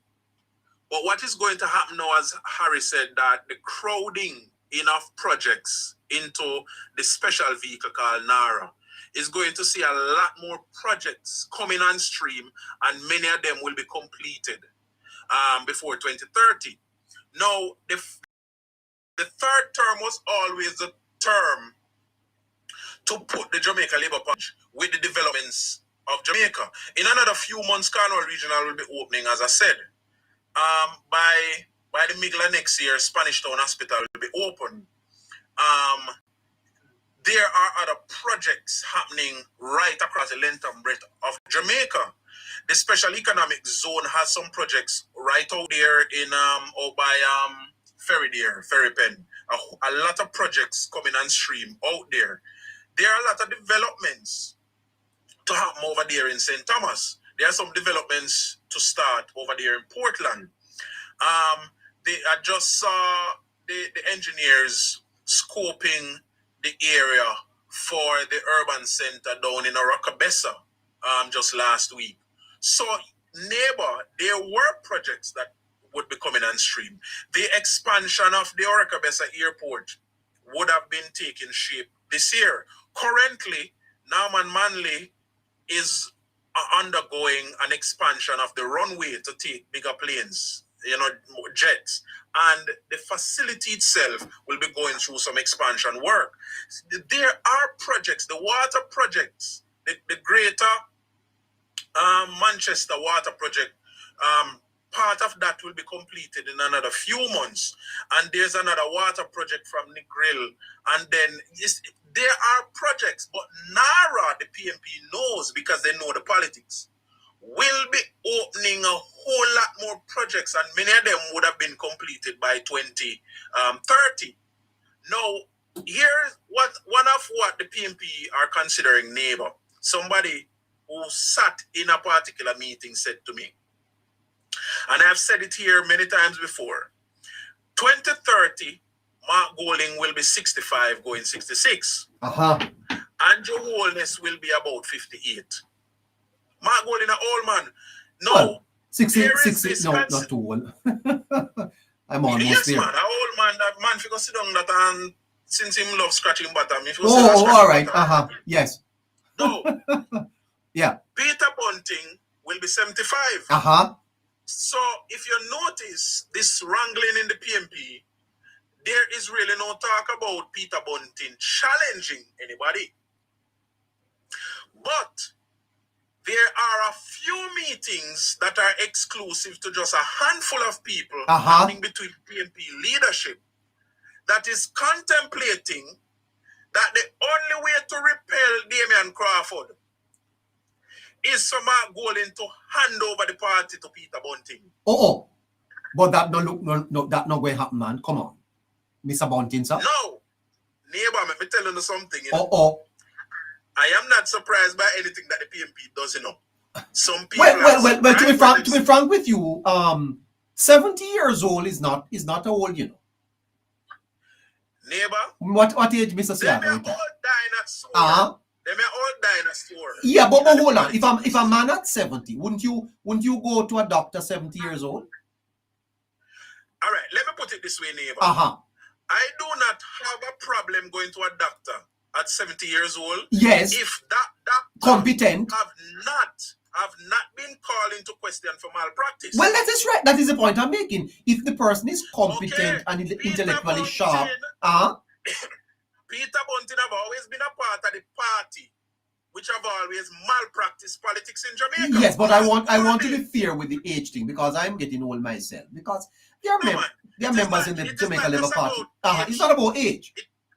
It's not just about age, it's age of the people who have always been a part of the team that wrecked Jamaica. Mark Golding was advisor to Omar Davis And the private sector organization of Jamaica had to write to Portia Simpson Miller in 2012, begging for her not to allow Omar Davis to remain as finance minister, or they are going, many of them said they're going to root up them business and leave Jamaica. Right. Well, you see. So Mark Golding himself is tainted, but just because he wasn't directly involved in the politics, a lot of people still give him a little chance, and that me hear them say before the election, give him a chance. Now, Peter Bunting, he mash up. I don't know if Damian Crawford think he can come back from the tricks you and a shell down London and all them things. Me not think him really realize that the Jamaican people have gone far past that kind of politics. And when they look at him, they are always going to see this immature politician who really don't understand the new world and the new stage of this world. You don't think protecting that when we are young, we are youthful, and we tend to be a little bit more brash, youthful exuberance. The former prime minister said, you don't think that you could be forgiven for being youthful? Philip Palwell came into politics with one shirt on him back. Oh. Philip Palwell is the wealthiest politician in Jamaica now. You know what? I don't know. That is all. Philip Palwell is the wealthiest politician in Jamaica today. You know what got him there? I don't know. Exuberance. So the what? Jamaican people don't trust youthful exuberance. A youthful exuberance make Philip Palwell one of the richest politician in Jamaica. What you saying to me? Youthful exuberance. Oh. Because every time hundreds of millions of dollars went down, youthful exuberance was the explanation. Hold on. He's a wealthy man. Hold on for me. Listeners, welcome you here. If you are on YouTube, more than 500. Welcome. Thank you for keeping the chat active. We are at 10 minutes to 10, and the program is really getting interesting here. But please subscribe to the channel. I beg you. Please subscribe to Politics Matter JA. Politics Matter JA. And please support the platform. You can send your support at the number that is going across your screen. It's a Zelle account, 954-635-8732. Like and share and subscribe. And this gentleman who is speaking to us, Protecting Jamaica, go over there and subscribe to his channel too.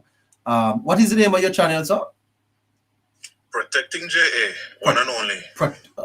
One Protecting by the app. Protecting JA. Go and subscribe to his channel. He has very interesting things to say. So subscribe to the Politics Matter JA channel, and your support to the program is very much appreciated. You can sell your appreciation to 954-635-8732. YouTube, TikTok is beating you in terms of numbers. They are way past you, but the same instructions are given to you. Tap and share. Tap and share. Send the heart memes. Send the roses. Please. Gift the program with your gifts, and if you are mindful to support us, then we have a Zelle account, 954-635-8732. Do not leave the program without going on your phone and sending something to the Zelle account so that we can be here tomorrow again. Okay, we are pressing on. We are pressing on. Setbacks, but we're pressing on. All right. Tap and share. Send your heart needs. Send a gift to the program. Show us that you appreciate the work that we do. That's how we keep the program going night after night for you. Monday to Thursday, 7 p.m. to 10 p.m. And of course, we are here on a Sunday for the Sunday review with myself, Caroline, Scratchy, and Harry. They are here with me. Scratchy is in the box. Harry is with me. Caroline is with us. And we all make up the wonderful team here. 4 neighbors, 1 mic. That's it. All right, Harry. Yes, neighbor. I don't know if you want to advance the discussion with Protecting. Do you have questions for him? I think him wrap up the final area that he was at before asking the questions, neighbor. All right, Protecting. Go right ahead, sir. And then I was about to move to Julian Robinson. And as Nigel Clark famously said, that Julian Robinson had a lot of political capital before Mark Golding. But Mark Golden has emasculated Julian Robinson. What you mean He has emasculated? emasculated him. A man cut out the man balls? Yes, man. He has emasculated him in a personal way because personally his credibility has sunk in the public. And but you don't think that is part of the ball game of politics?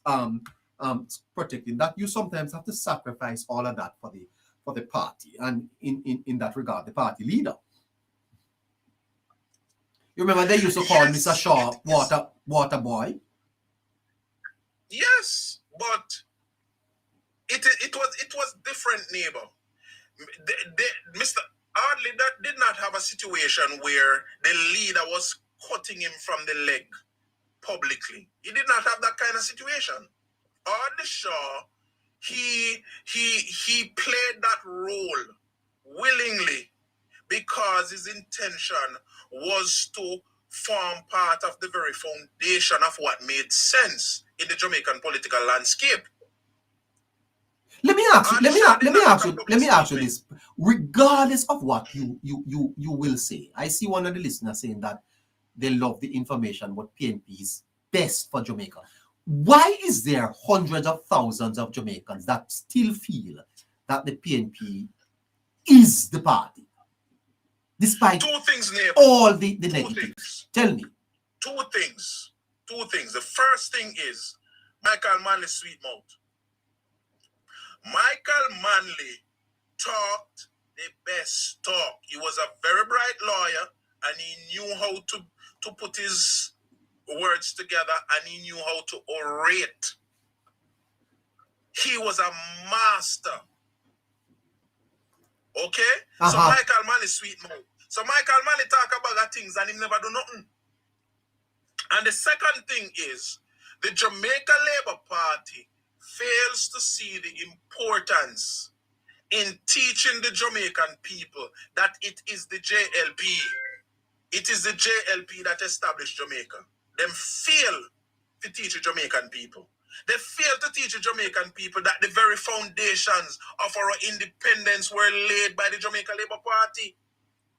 They allow the PMP to tell the Jamaican people that is Norman Manley make we get independence. When that's a lie. Because Norman Manley from 1930 was serving the British colonial government. He never liked black people. Is that so? Yes, it is there. It is a way history go find it. Well, it is Alexander Bustamante who did in the streets a ball for the Jamaican people. Yes. Yes. He did not like us. So you are saying that the people have been brainwashed, sir? Yes. Manipulated. Yes, but there has never been a counter to that brainwash, and that is the problem. The voice that is missing from the conversation of how Jamaica was developed, how we got independence, how we got here, the voice that was missing and is still missing is the Jamaica Labour Party. How long from now do you think that the erasing will take? Neighbor, I don't think the full erasing of that will happen again.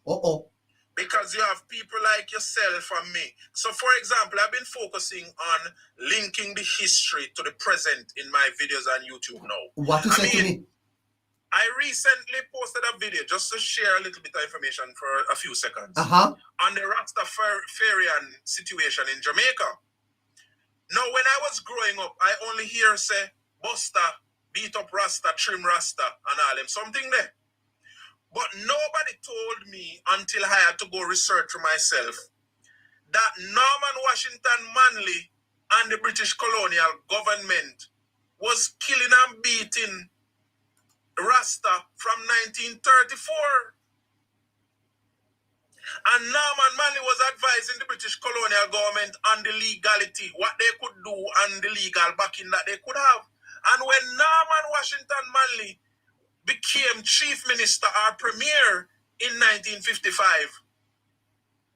he continued, and you know what he did by 1957? He trained the Jamaican police force to hate Rasta. There was a Rasta training. So I did not know that but a Rasta man a Rasta man may become leader of the party? But, okay. No. The PMP for many years while I was growing up, they support, just like what they did with Darrell Vaz, tell a lie and it became true to some people. Well, they support the argument that, a Buster and the JLP beat up Rasta and kill Rasta, but not until 1963 when Norman Manley In a press release, go ahead. To go shoot some Rasta, and they shot a man named Rudolph Franklin, one of the leaders of the Rastafarian community. Careful with the words shot. You hear? No man, the word. Put it in the history, you can find it. Yes. And when it happened in 1958, I think, or 59 thereabout, he wasn't unalive. Him recover. And them lock him up for 2 years for the sedition. And by the time he came out, I think it was 1961, and he came out in 1963 and decided to burn down a place out of Coral Garden. And that is how, after them decide to mash up a place now, the government at the time tell the police them to go get some public order in place. Now, when the conversation is being had, them not talk about the 2 police were dead and the 4 civilian, them only talk about the 3 Rasta. And that's how the PMP operate. The difference now is they cannot get away with it because you have people like myself and you, Harry, Scratchy, and the others. They cannot get away with it. But the party need to play a greater role in selling itself. It is the Jamaica Labour Party that first, as an independent political organization in Jamaica, that first built schools in Jamaica. It is the Jamaica Labour Party that first introduced free education for poor people because only white people could have been educated back in the 1944 when Buster took over as Chief Minister or Premier. Well, in 1962 when Buster come again, himself and Shearer, they set out to build hundreds of schools. Over 79% of the schools in Jamaica today were built by the Jamaica Labour Party. But we need to teach the youngsters that. So just like the idiot will pop up on Instagram with the about you need ID if you plant 2 tomatoes in your backyard. These are the idiots that the PMP created. We need to know, dismantle the nonsense out of them brain and teach them what makes sense. It is the Jamaica Labour Party that established culture in Jamaica. The very founding of our music that the world loves today was established by the Jamaica Labour Party and Edward Seaga. And the very project, so when I put the video out, somebody messaged me. And so I made sure that I screenshot that message because I will be responding to it. And it talked about PJ Patterson building the first highway of Jamaica. And so I responded to him in the chat, but I'm going to make a video responding more broadly. Anything that the PMP ever done in Jamaica, it is the JLP's conceptualized programs and projects that the PMP ever do. But you know what the PMP said? Mark Golding was doing it in 2023, 2024. That them afraid to talk about them program because the JLP got TV. Everything the PMP ever do at Jamaica was developed between 1963 to 1970 to 1971 and left at the UDC because the UDC is the premier national development body that was designed by Edward Seaga. And when the PMP them find all of the plan where them do, take the plan them and take time and build them out one by one when they could have. And so Highway 2000 was Spanish Town Bypass developed by Edward Seaga in 1968. And not told never the penny when Edward Seaga developed that plan. But because the PMP never did run a good economy, them have to get Boyd to come build the highway. I tell you something. And now people are ball about toll fee. Yeah, I tell you something, Professor Protecting. You can't give us all the history in one night. You have to come back. I tell you that you need to sit down with me for a couple podcasts, and you won't do it. Neighbor, It is important that this mission to teach, because you actually have to teach Jamaica, it is important that it is led by the party. Neighbor. Well, you can't give them too much information in one night. You have to break it down a little bit. Yes.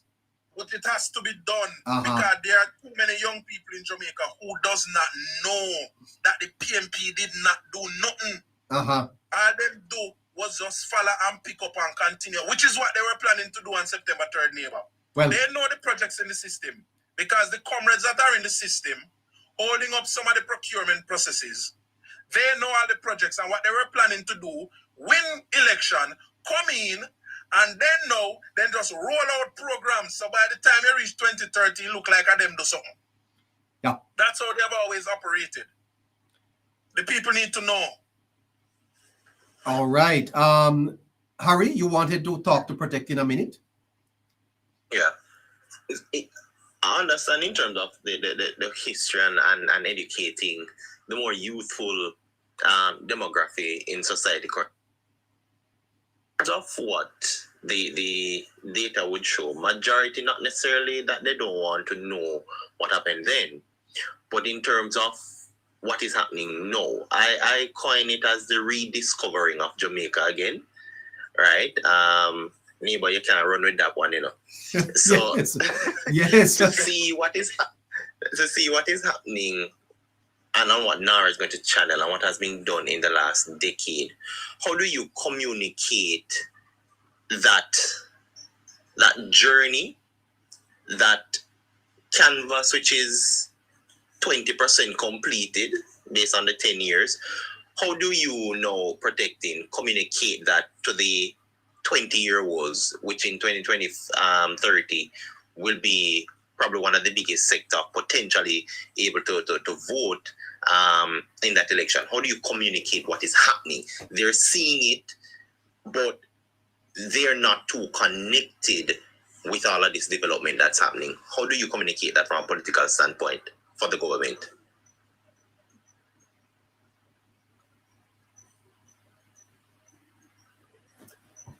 We still are protecting? Yeah. Are you hearing me? Oh, I'm here now. Whilst it's not easy to do, you really cannot afford to leave it until an election time. So you call an election and you have 16 days and you're not in the country in a bush till 2 o'clock a man. That cannot do it. Because by then you should have sold the message. You should have sold the message already and the people should have been sold. They should have buy it. And then you have 16 days now for growing in a bush to tell them, say, remember, we make this thing possible, No. You have to gradually, in bits and pieces, present it. But one important thing, Harry, a neighbor mentioned it just now. If we might be running the risk of having a lot of the history erased because the news cycle is so fast and it's happening so quickly. And today we're talking about this. By tomorrow morning, 6 o'clock news, it might be something else for the rest of the week. So you have to capture this and you have to have a team. I've been calling for a dedicated team to do this for a very long time. And you package it, not in bite size, because you cannot sensibly teach anybody anything in bite size, but you package it in a sensible way. And even if it's for 15 minutes every week or every day, something must be out there. And one thing that is happening in this new age of media is that once you put something out there, it forms the basis of information that is available online. So you can't erase the history of anything again, because it is going to form the basis of what exists online. The truth is, it will take much more work to convince the 20-year-old or the 30-year-old no. But as long as we put the information out there, it will take less work by 2035 to convince those who will come of age to vote. But it has to be done. It's not easy, but it must be done. It must be done where you prepare the information in time enough, 10 minutes, 12 minutes, time enough to continue to hold the attention of those who you want to reach so that they will learn. But also there needs to be more public forum of party historians teaching the history of the party. We have more universities now than when PMP did I use it university for brainwash picnic. have some of the educators who are aligned with the Jamaica Labour Party, some of the history teachers, the lecturers who lecture on political science, have them arrange public forums in our universities. If even every quarter, and you cover a certain period of time, cover from 1944 to 1955. Then you cover again 1955 to 1959 to show that Norman Manley was resisting Jamaica being independent. And then you cover again from 1962 to 1972. You cover it in periods. And you have these forums so that the people in the country can have an understanding and an appreciation of how and why. And yes, it is the Jamaica Labour Party that built the very foundations that hold up Jamaica today, or else we would have been so much farther behind. I hope me answer you, Harry. All right, protecting. Hoskins, I don't know. I've never had a conversation with you before. I never asked a question. Verbose, but I want to get your perspective on the potential political ramifications for the People's National Party regarding the voice note. That's protecting or me, you said, Hoskins. You, Hoskins. It's a very unfortunate thing that they said. I, in principle, agree with us having NARA because it cuts through the red tape and it allows the government to carry on projects, to procurement process and shortens the procurement process and really get projects done quickly. I have read cursorily about that provision in section 14 that people are lambasting, and I have questions about that, but I'm no lawyer. I don't think NARA alone can make the JP win the next election, but it's certainly a big game changer. So I think they went ahead of their skis, to use an expression from somewhere else. And I don't know why people are surprised. I wouldn't be surprised if something like that happens with the JLP either. I know you guys are laborites and you think that, some of you might think that you don't do this kind of thing because you're not part of the party machinery probably, or you just have on blinkers for your party. But I truly believe with all of my heart that politicians have always been Machiavellian in nature. And that's something we have to live with. But Mr. Golding said it the first time I heard it, that a day in politics is a very long time. And we have a few years ahead of us for the next election constitutionally, if the Prime Minister doesn't call a snap election along the way. Because if the Prime Minister calls a snap election along the way, they will lose, no doubt. In a sense, it's good for this current administration to form the next government because of the projects that are on the way and for the continuity. I don't want people to come hard and pull up and start things over, but it's not good for democracy. Let me ask you this, Oskin. You talk about Machiavellian, the Machiavellian politics. The evidence suggests, though, that the opposition PNP is more of that nature than the Jamaica Labour Party. Is that correct? How so? I don't see it again. Hold on. When you look, for example, at the 1990s and how the PNP practiced politics. I mean, Scratchy is not here, but there's a bad reflection on how they practice the distribution of state resources, that the inequities were stark. The Jamaica Labour Party tend to be more capitalist. They develop the economy and opportunities are created for all. PNP never do that, sir. Labour. And when you listen to Mrs. Aluna Somba, for example, talking about the PNP set up civic committees, but they have an agenda. We call it civic committee, but we know that, we set them up as civic committee, but we have an agenda. What is the agenda? What was the agenda of the PNP in setting up these civic committee? Listen to this.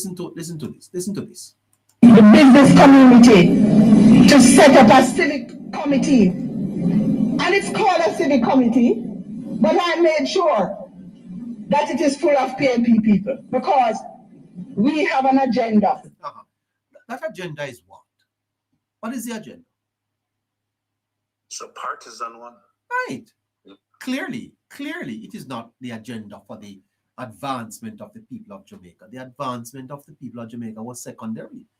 It was the advancement of the People's National Party. And in that regard, they are more Machiavellianist than the Labour Party. Anyway.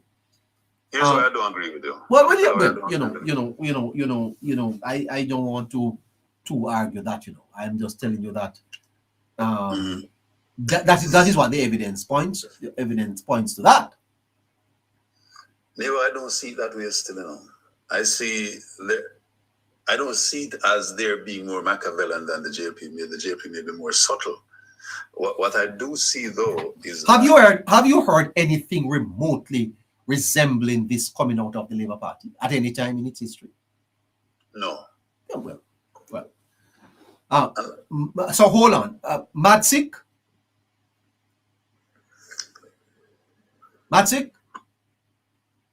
Not here. Okay, back over to you, Harry.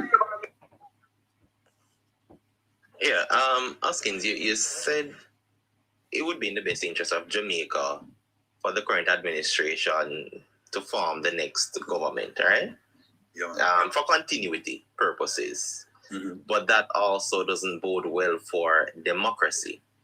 I put to you, if through democracy we have an election and the people chooses again who they best deemed fit to lead them, why would that be not boding well for democracy if the process of democracy was exercised?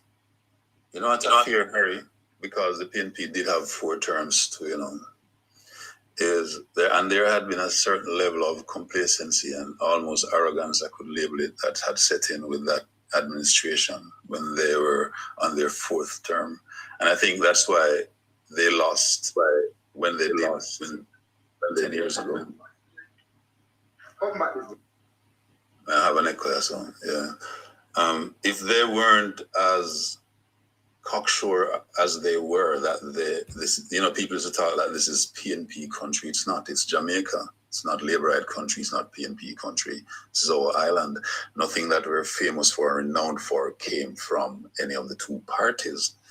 So we're not a JLP or PNP people.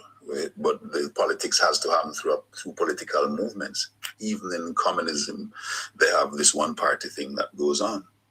But why I think it's not good apart from the fact that the party can get relaxed, then they'll get entrenched and they'll do things legislatively that really embeds them in the system and then just can't move again. And then we don't know where that can lead us.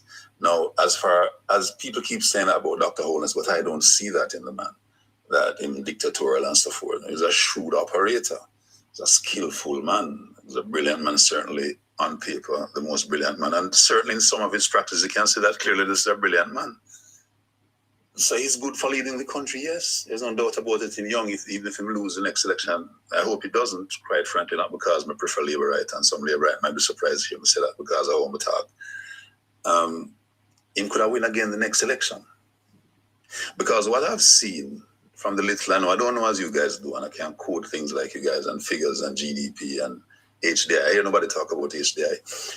Is that the PNP did create a legislative framework and some things that upon which the JLP have built in. So I don't follow the argument that each time the PNP in power, them just mash down things and do not really go so. Both parties work. Because the truth is if a politician wants to remain in power, they will do some work at a minimum. So it's not like say politician they and them just but it is really the great of good though, you see, asking. Politics can't be judged along those lenses, those little minor substandard things that you're talking about. What you have to look at is the greater good. Let me tell you something, you see, asking. The People's National Party in the 1990s was an abysmal failure. On all the developmental matrices that you measure them, they failed. You know, sir, human development is the responsibility of a government. And when you look at the people alive today, the 45 years olds and the 50 years olds, and those people who grew up in the 90s, they're largely underdeveloped, you know, and undereducated too. And that, Mr. Hoskins, is a failure of the system of government that was entrusted so that these people could be better citizens. Today, did you know, sir, that the cumulative birth for Jamaica over the last year was 600? Tell me that in other words. We only added 600 people to the population. 600 babies were born.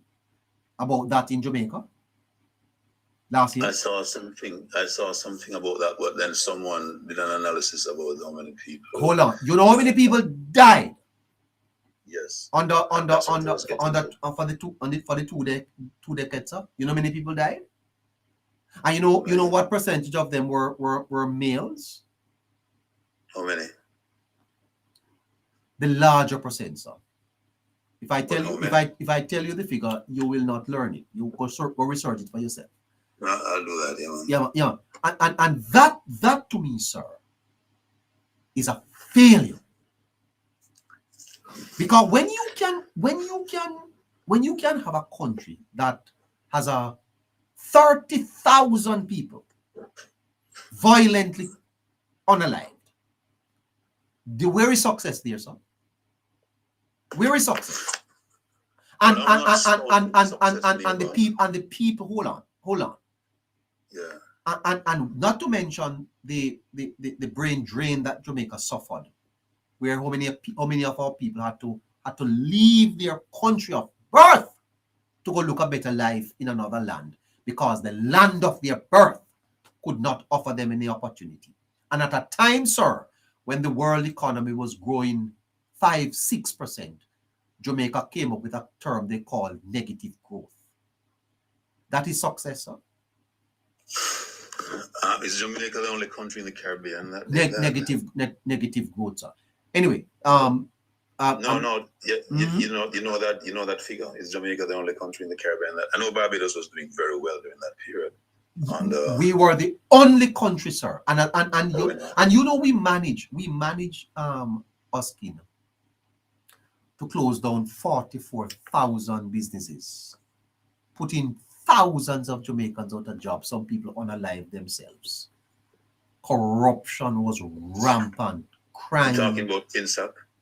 I'm speaking about the financial sector collapse, not FinSac. The financial sector collapse, because a lot of people mix up. Hold on, a lot of people mix up. Gave birth to that. A lot of people mix up FinSac with the poor decisions that led to FinSac. So. Okay, you know what unemployment was under the PNP, sir? You know what the debt was asking? 140%. You know what that means? That the total economic output of the country could not pay the country's debt. And you call that success. And that's why you had the negative growth. And you call that success, sir? Well, you never hear me call that. If anything you hear me saying is that political leadership of this country. You know, so there was a nurse who came on this program a couple of Sundays ago to say that it's the private sector that had to be paying them. The private sector had to be paying the public sector workers. The government was so broke that it couldn't even pay its workers. That's not success, sir. That's state failure. And the greatest failure, and I see it every time I go on the road, you go to an ATM machine in Jamaica, many people can't even use it. They can't even use it. What do you mean what me I talk about? I'm talking about the lack of ability that a lot of Jamaicans are now struggling because they either dropped out of school or they were not. Maybe it's not that bad, man. People can't use an ATM. You push a button, you see something right on it. Well, I tell you that. Oh, come on. No, boss man. In what percentage? Now I tell you so they can read it. You know what time you turn up in a one bank line, they on the line can't move, and when you look one man inside there one can't read it, because guess what? Lack of human development, sir. It is. What's our literacy rate today? Eh? What's our literacy rate today? It is very high, sir. You know that Cuba, that is a communist state, has a 99% literacy rate. Almost 100. They've always had a good track record. And look, and they don't even have electricity over there. And we have more light here and sunshine. And you know what Jamaica's is, sir? The last figure that I saw the ministry release, just under 15%. That is almost 300,000 Jamaica. You know what it is in Barbados, sir? Close to 100%. Up to the about 2008, Barbados had compulsory education up to they pay for all education right now up to the university level. Education no. Right now, sir. I bet you on that. One of the policies that Mayor Motley brought in back when she became president. She brought it back. Oh yes. Is to pay. You have to understand. She paid the Barbados government to pay for education up to the university level for every one of its students. Now ask you that. Anyway, I have to run. Well, happy engaged me for a while. Yeah. I wanted to engage Harry some more because I'm a man I can learn from. But neighbor, I'll never be pushing a partisan line. And some people don't get it and they must say I'm PNP. So what if I'm PNP? Well, but if I was PNP, I would have said it. And that's the thing, If I'm not PNP, I would have said it. Well, I don't know. See, Harry is there. Harry, you want to talk to Mr. Hoskin? Hold on, I'm going to share something with you. We have to move on. I'm sorry, Oskin. Let's do this another night, please. Thanks. Yeah, man. Okay. All right, cool. All right. Okay. So well, mother producer, we're out of time, What we do? Who we go to? Let's hear from Madsik and Glassford and Nathaniel. Then we go back to protecting, please. Oh, we're not going to have time for that. Go ahead, Madsik. No, we don't have Madsik. Gladsford, 2 minutes, sir. Yeah, good evening, sir. Good evening.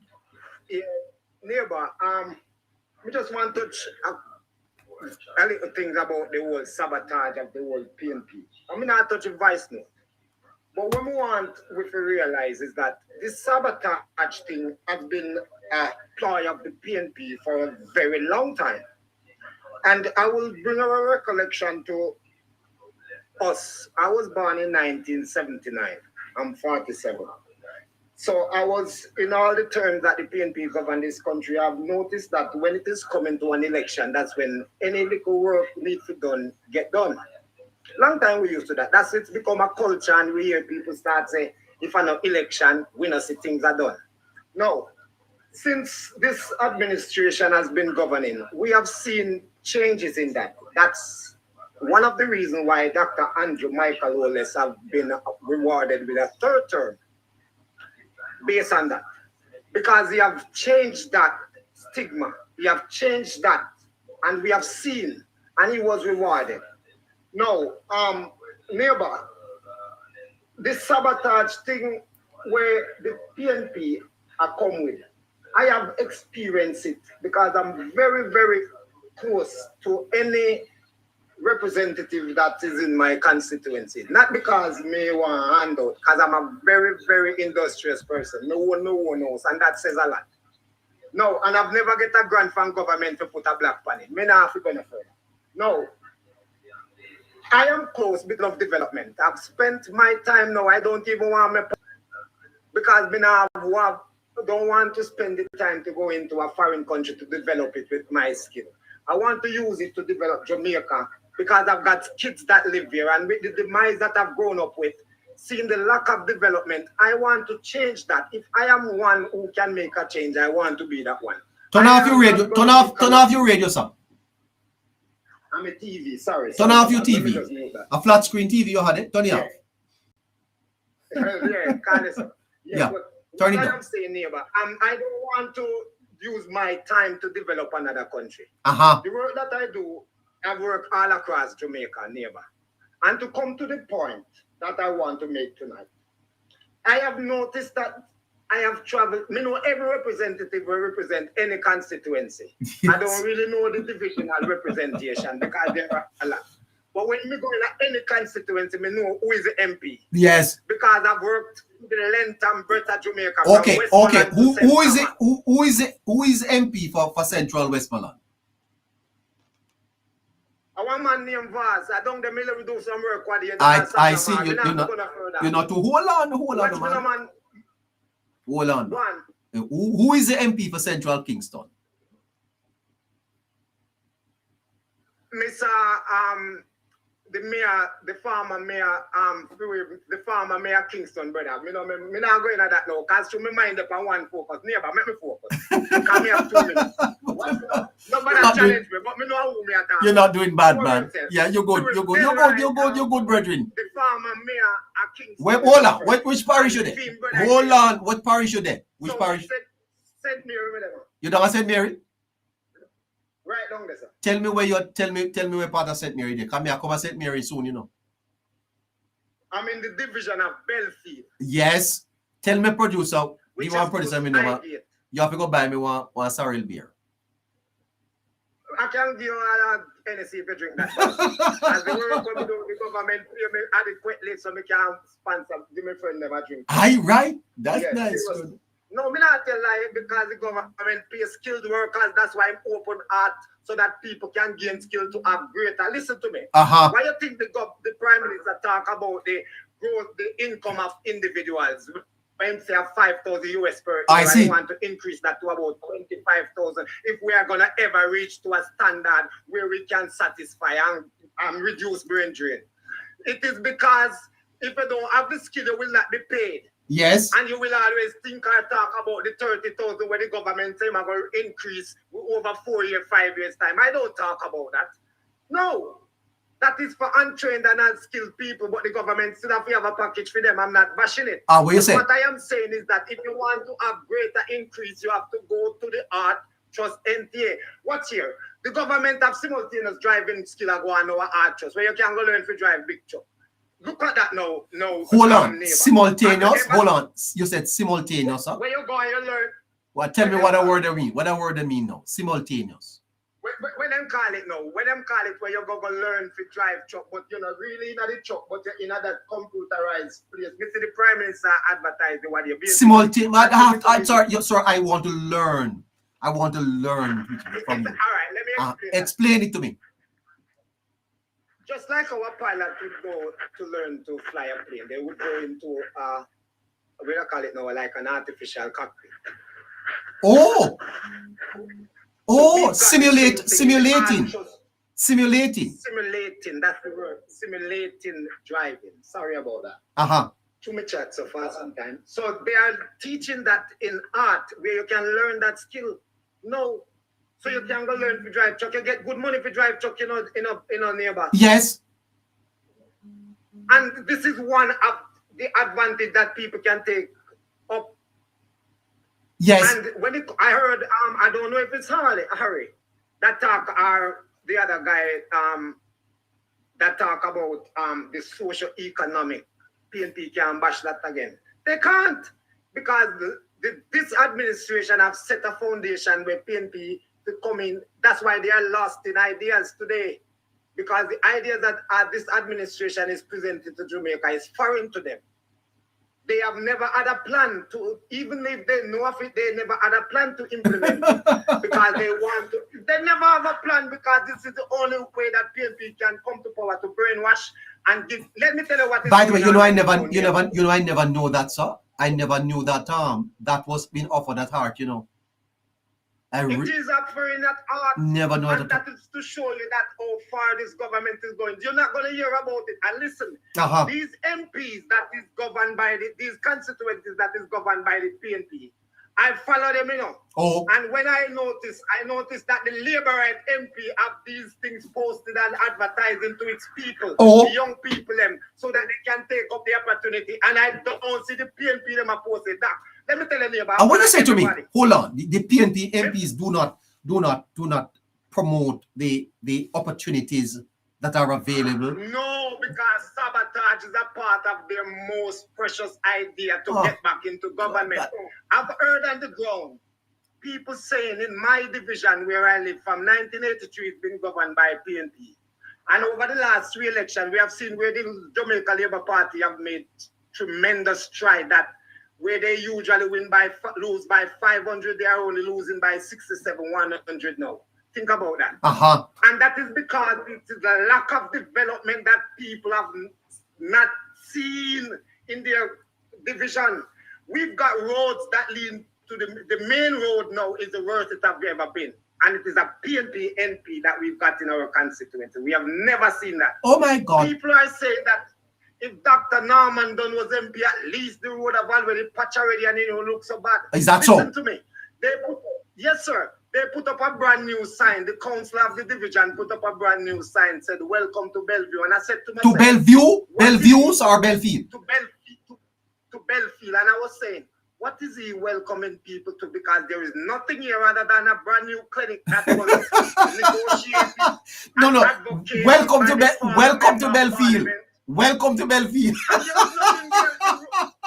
When you see the road to come that you're driving in to come, let me tell you, this community has produced some of the greatest minds.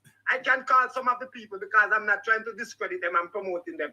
You Wildman is from the community, one of the biggest line of Jamaica. If you ever heard about Mr. Elps, he was the Observer sports editor. Yes, Mr. Helps, yes. He's from Belfield. Dr. Maurice Guy, the former member of parliament for the People's National Party, is from Belfield. Oh. And I can go on the amount of prominent lawyers and doctors that reside here. And you, and including you. Including you. Be more than them because yes. I'm an advocate for the people. What your name? Mad Sick? Hold on. Mad Sick? Yes, that's why I'm a madman, because I do the things that they don't do. Hold on. So why you name yourself Mad Sick? You see? I tell you something here, but I went to St. Mary High School. Yes. And when I went to St. Mary High School, they used to call me Bellevue. Call you what? Bellevue. Oh. That's a school name, pet name given to me in school. Everybody in a school know me, every teacher in a school know me, because I used to be in cadet. Okay. And I used to be in the drum corps, so anybody know cadet in those times. I used to blow the trumpet. And whenever time there is an assembly for the cadet, yes, I have to be the one went at the parade square to blow the trumpet to have those children or those cadets dismissed from class to attend the assembly. Yes. So I'm prominent in school. So they used to call me Bellevue, and they used to be mad me always at this Turby school. All right? So when I went to England, my dad took me to England. Oh, yes. They called me Mad Sick. Oh, boy. Mad Sick. They called me Mad Sick, all the people in the community, because I was a prominent person because I used to entertain. Oh, you're an entertainer. Karaoke. I do karaoke at pubs and wine bars and those things. Lovely. All over East London, West London. You can sing. Hold on. You can sing, sir. Very well, sir. Let us hear something now. Drop something for we now. Drop something, man. You want to hear something for you? Yes, of course. Absolutely. Yes. All right. Give me 1 minute. No. 30 seconds. 30 seconds. Well, Matt Sick is on with us, and he's gonna drop something for us right here live. What a show tonight. They used to call him Bellevue, but he went to neighbor is which one we're getting? Are we getting Mad Sick, the musician, or Bellevue, the musician? Well, we may get a combination. This is interesting. This is going to be very, very, very interesting. Let's. He said 30 seconds. We got 15 already. Counting down, Mad Sick. We don't have a lot of time. 23 minutes to 11 o'clock. Caroline, we want to go to our bed. All right. Mad Sick is with us. He's gonna.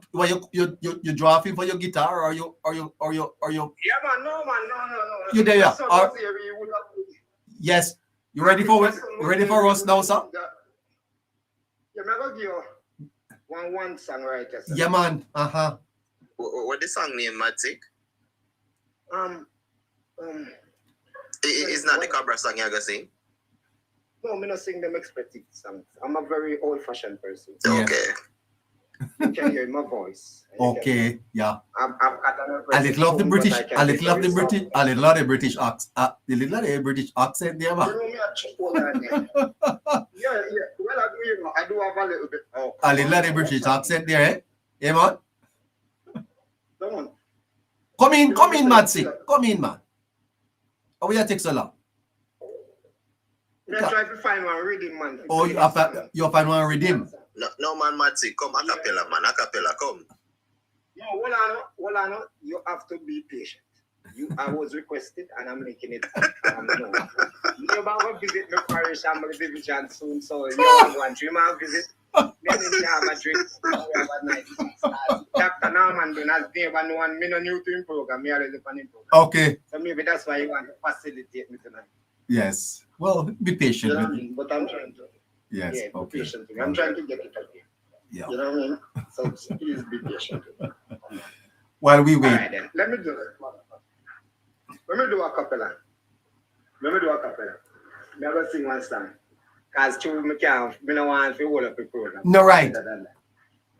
Yeah, you know what I mean? All right, then. Everyone considered him the coward of the county. He never stood one single time to prove the county wrong. His mama named him Tommy. His son just called him Yellow. But something always tells me that they were reading told me wrong. Hold on there for me. Let me give you the karaoke. You can go on it. Here is it. Run it. All right, come through. Ready, man. Everyone consider. No, you started too fast. You have to leave. You have to start if I stop so that we can catch the. All right. You can. I'm going to cue it up. I'm going to cue it up for you. All right. All right. All right. Come in. Yeah.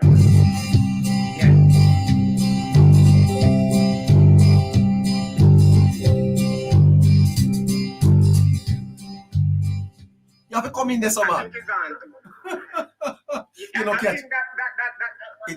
There's going to be a delay. There's going to be a delay coming through yours. So go ahead. All right. Everyone considered him the coward of the county. He never stood one single time to prove the county wrong. His mama named him Tommy. The folks just called him Yellow. But something always tells me they were reading told me wrong. He was only 10 years old when his daddy died in prison. I took care of Tommy because he was my brother's son. Come on, we know I'm going to further. Let's go continue. Hold on, let's go. All right. Promise me, son, walk away from trouble if you can. Now you know you're the truth. I hope you now you understand.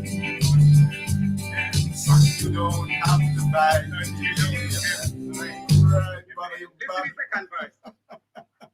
Great, sir. So never. Yeah, fantastic. I want the next 1 minute to just get this point across. You're gonna have. So I can give you 20 more minutes. I don't want so much. So what I've noticed, neighbor, I've noticed there was a press conference today. Yes. By the Minister of Local, Natalie Edley, and a couple of her, the mayor from Kingston and St. Andrew, and a couple councillors from across other divisions in the country. Yes. And basically what she was doing, she was trying to rubbish the claim of the minister about the 600 and 700 million allocated to the local government authority, which is split up according to the number of roads. Yes. In the parish. And she's trying to say that the minister his point about the money because she give a figure. Her figure is to rubbish the 600, 700, and she says it's 473 million. Now, neighbor, my problem is not the money that is allocated to the local authority to do the road, because the government have got a strategic road policy in place. And this money that we are talking about allocated to the local authority, it's not to do road, it's not to overhaul these roads, it's to patch them.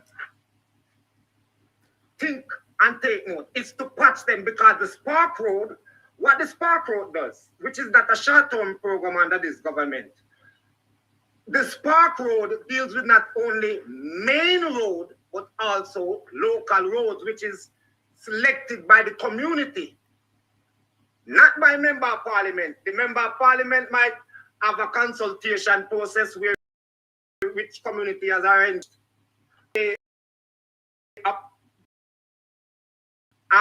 which road they want.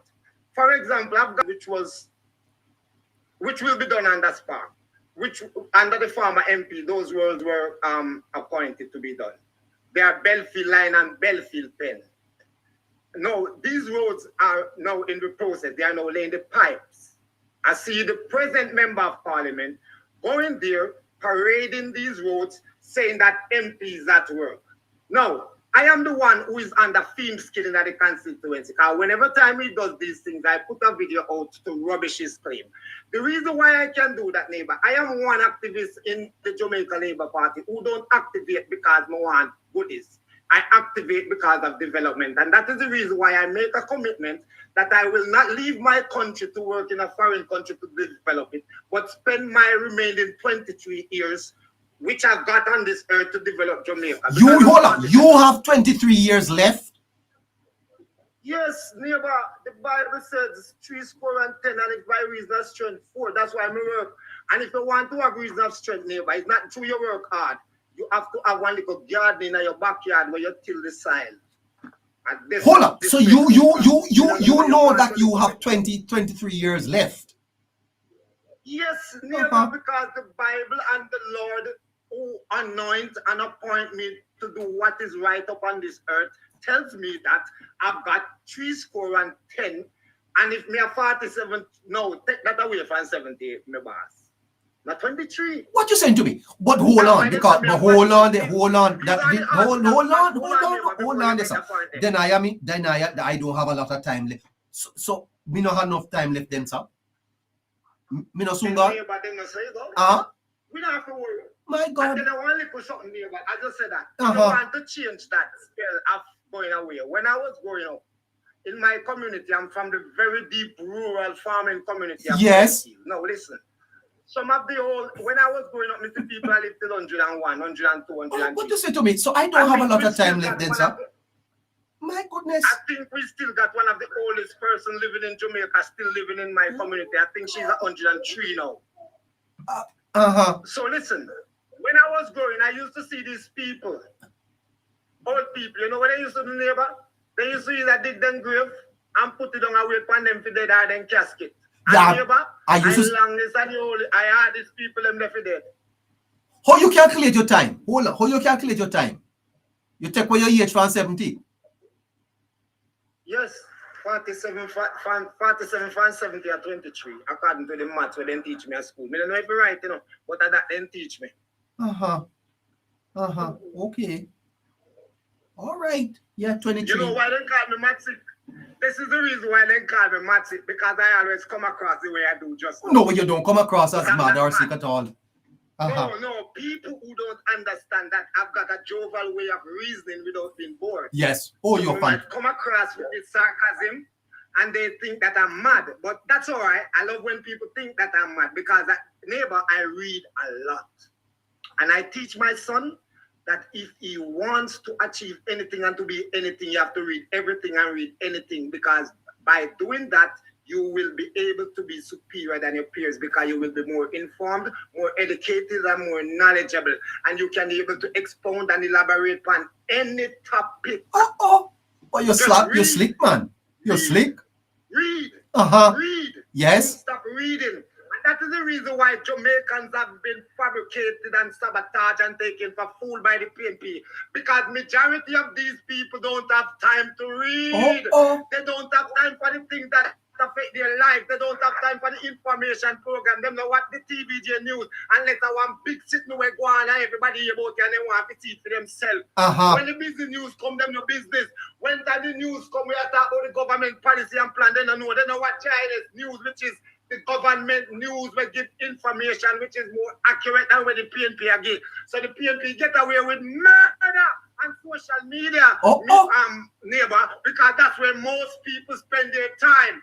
And listen to me, the Jamaican Labour Party needs to have more strategic people. And our leader, I respect him. Because if it wasn't for him, I wouldn't be the person that I am today. Because I am a delegate of the Jamaican Labour Party, and I have to be an ambassador, and I have to be an example. I have to be the more. I have to be cute. Hold on. You have to be what? Hold on. You have to be demure. Yeah. Because we've got a prime minister that have an effect upon every single one, even PNP. Let me tell you this. Yes. In the last general election in my division. Yes. Over the past 5 cycles of general election, the Jamaica Labour Party received only 1,200 votes in my division. Yes. The PNP always pick up 1,700 and add. That's a PNP division. Now, since 2011, that has changed because they have given Andrew Wallace a chance, as I can see that with the numbers. The numbers have increased from 1,200 to 1,400, then it goes to 1,500, and in COVID, in 2020, we have won the division for the first time in the history of any general election. Even if it's a general, we lost it, but we may win the general election in the constituency, but we never win the division. That was the first time we won it by 123 votes. In the last election, which was after COVID, we lost it, but we only lose it by 101 vote, which we normally lose it by 506, and you know what I'm saying, because that's the normality of it. So what is happening in our division? The former member of parliament have made an impact, because what he have done, he have brought the development to this division that I have never seen in all my 47 years. $131 million in one go. Think about that. 47 years and you never have $131 million spent in one division before this MP. But with a health center being erected, I was the one that decorated that health center. And a lot of people neighbor didn't know in my community what I did, because I do not do private work. I work only for the people. And my work bring me outside of my community. And when I'm home, I'm in. And when I'm not here and they don't see me, they said, a long time, you know, see me think you're going to foreign. I said, me born up my passport long time. The government pay me for not to see me because I do government work. And it's not NASA. No. I do infrastructural work. I go across the island and I developed every police station, every health center. So nobody can tell me what this government I do. If it wasn't for the policy of the government, maybe I would not be in Jamaica. And the government not only make policy for my sector, but for the other sectors that are in existence in Jamaica. That's why you hear the Nurse Association president come out and say them now have no financial issue again. It used to be a problem one time. It is now infrastructural and working condition. It have always been that, but at least we are making stride. Don't she acknowledge that? You know, so I'm so impressed with you. You are a fantastic caller. I'm going to ask you to get in touch with my producer, Caroline. Do you have her number, sir? No, I don't have Send her. You're on TikTok? Yes, Matsik. Matsik. Follow your neighbor, so I'm always. Okay, I say what you do. If I'm not participating, Send her a message for me, and get in touch with her. Okay, that's Caroline. I will follow her right now. Right, you follow her and send her a message, and she want to talk to you here. Okay, no problem. Want you come back.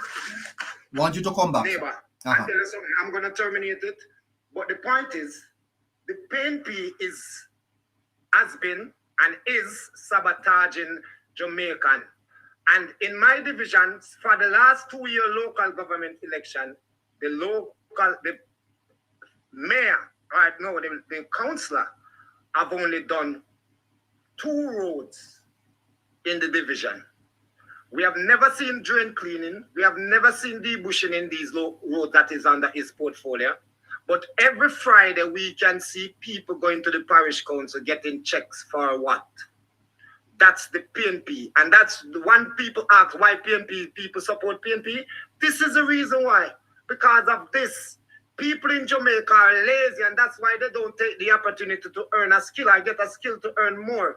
Because they've got somebody that they can depend on when they want to do them ear and their nails. Because every Friday, they're going to get $150,000 check, and out they're going to get 30. And maybe the council get the next 20. So they already maybe tell you straight up. A long time in I. And Okay. people who are PNP, let me tell you straight up, neighbor, I don't want to propagate your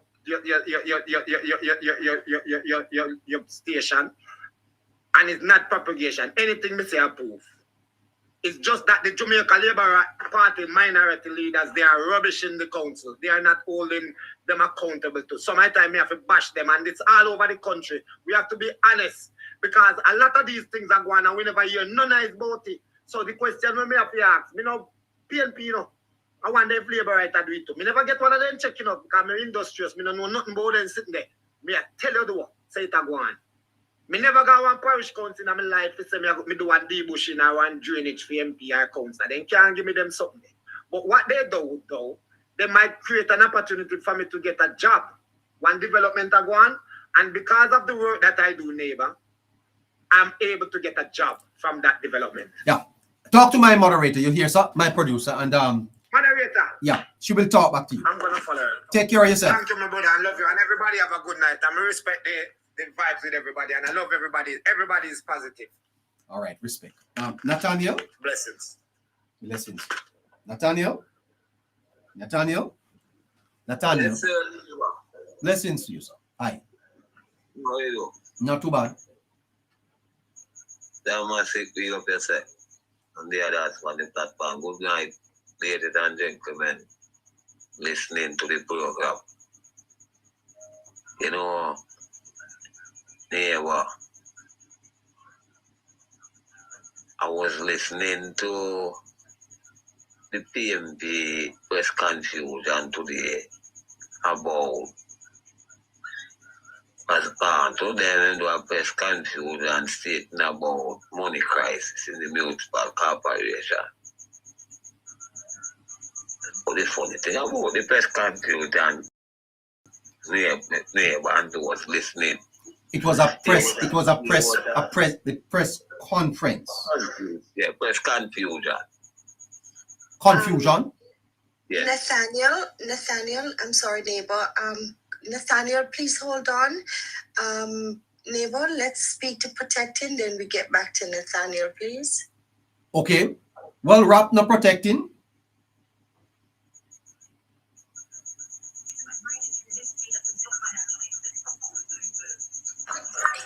Yes, neighbor. Yes, sir. Yeah, you have a chance to kind of pull together your thoughts and wrap.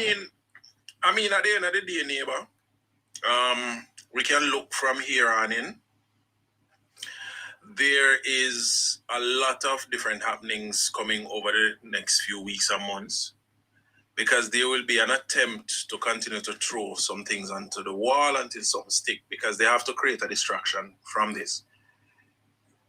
It is going to be hard, though, over the medium to long term, to hide away from this. You cannot escape this. The voice notes are there, and they can be easily attached to anything that the PNP will ever say going forward.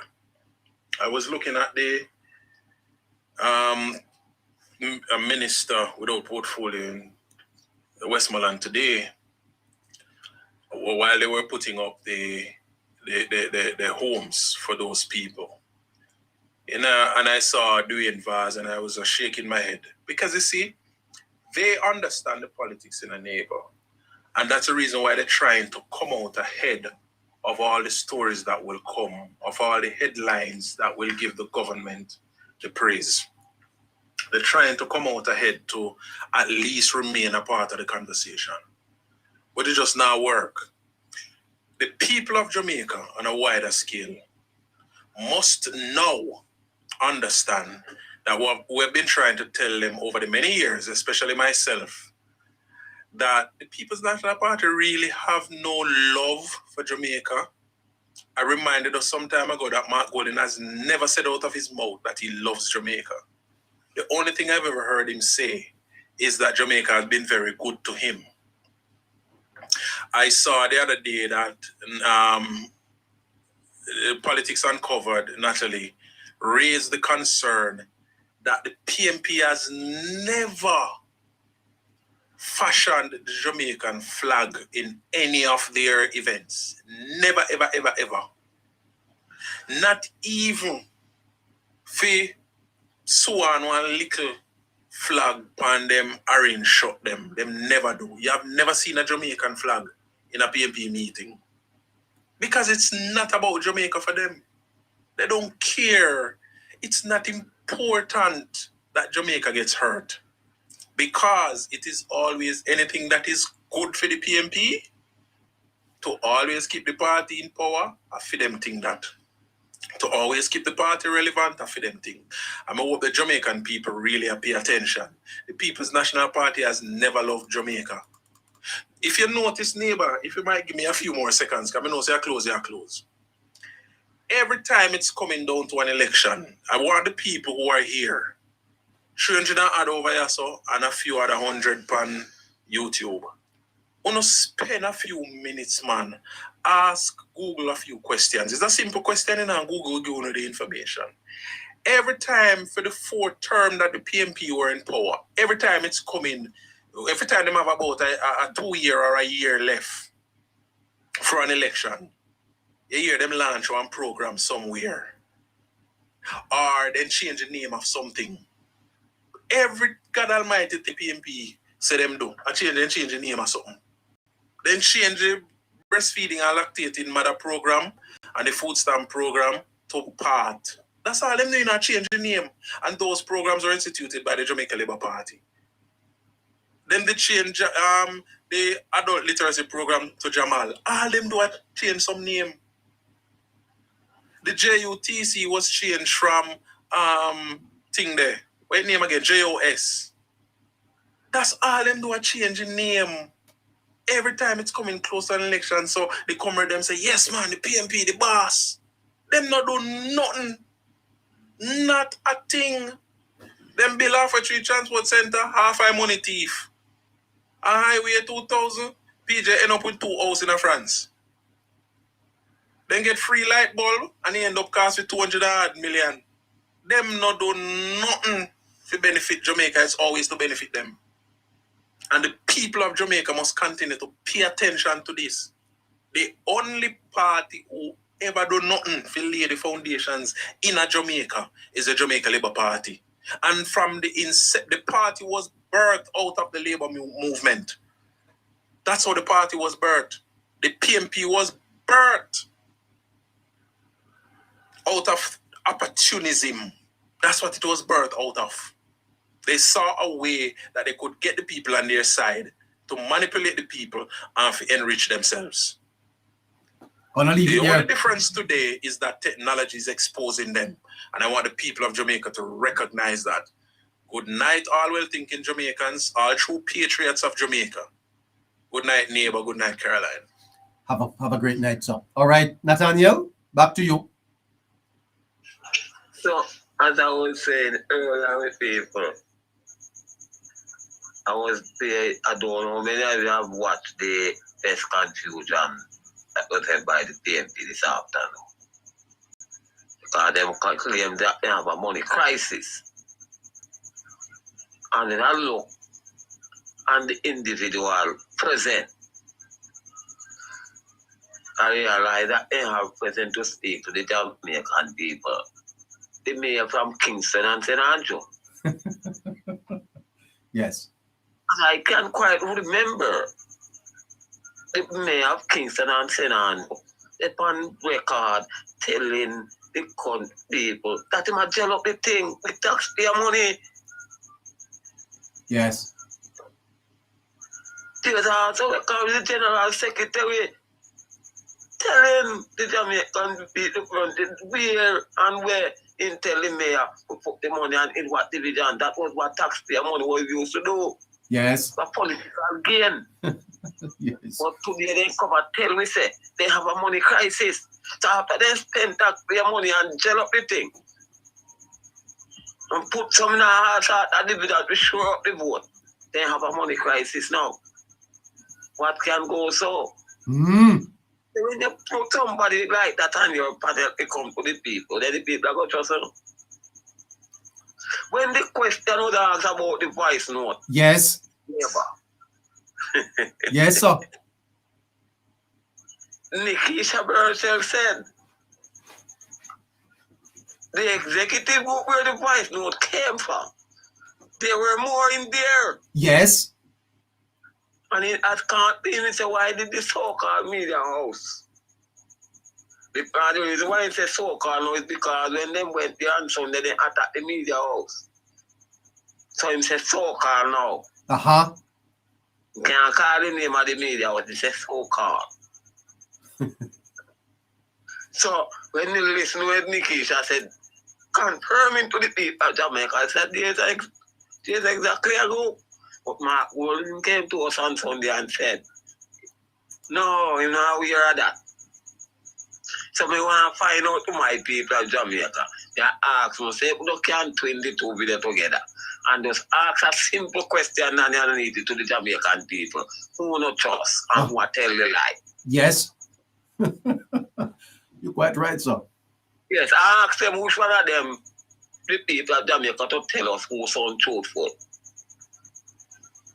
Yeah. Because when you look on them, when the question asks your neighbor, when the question and Nikisha was responding about the group, and I said there is a group. When you look at Natalie Nita Headley, you would think when left. You looked at you saw their faces, sir. You saw their faces. Good thing that was left for Natalie Nita Headley neighbor was the eye them picture out her head. Everybody looking at them one another in shock and disbelief. You saw their faces, sir. I know that Mrs. Burton would have throw them under the bus like that. Yeah. Boy, I tell you, it was something to behold. It was very awful. It was awful for true. Daniel Delan saying, Mr. Delinquency, him come and try to say, the minister not give him no money. He never get any new minister, never said the $70 million can't give. Yeah. After how many months and weeks? Yeah. Daniel Delan just coming to tell the Jamaican people.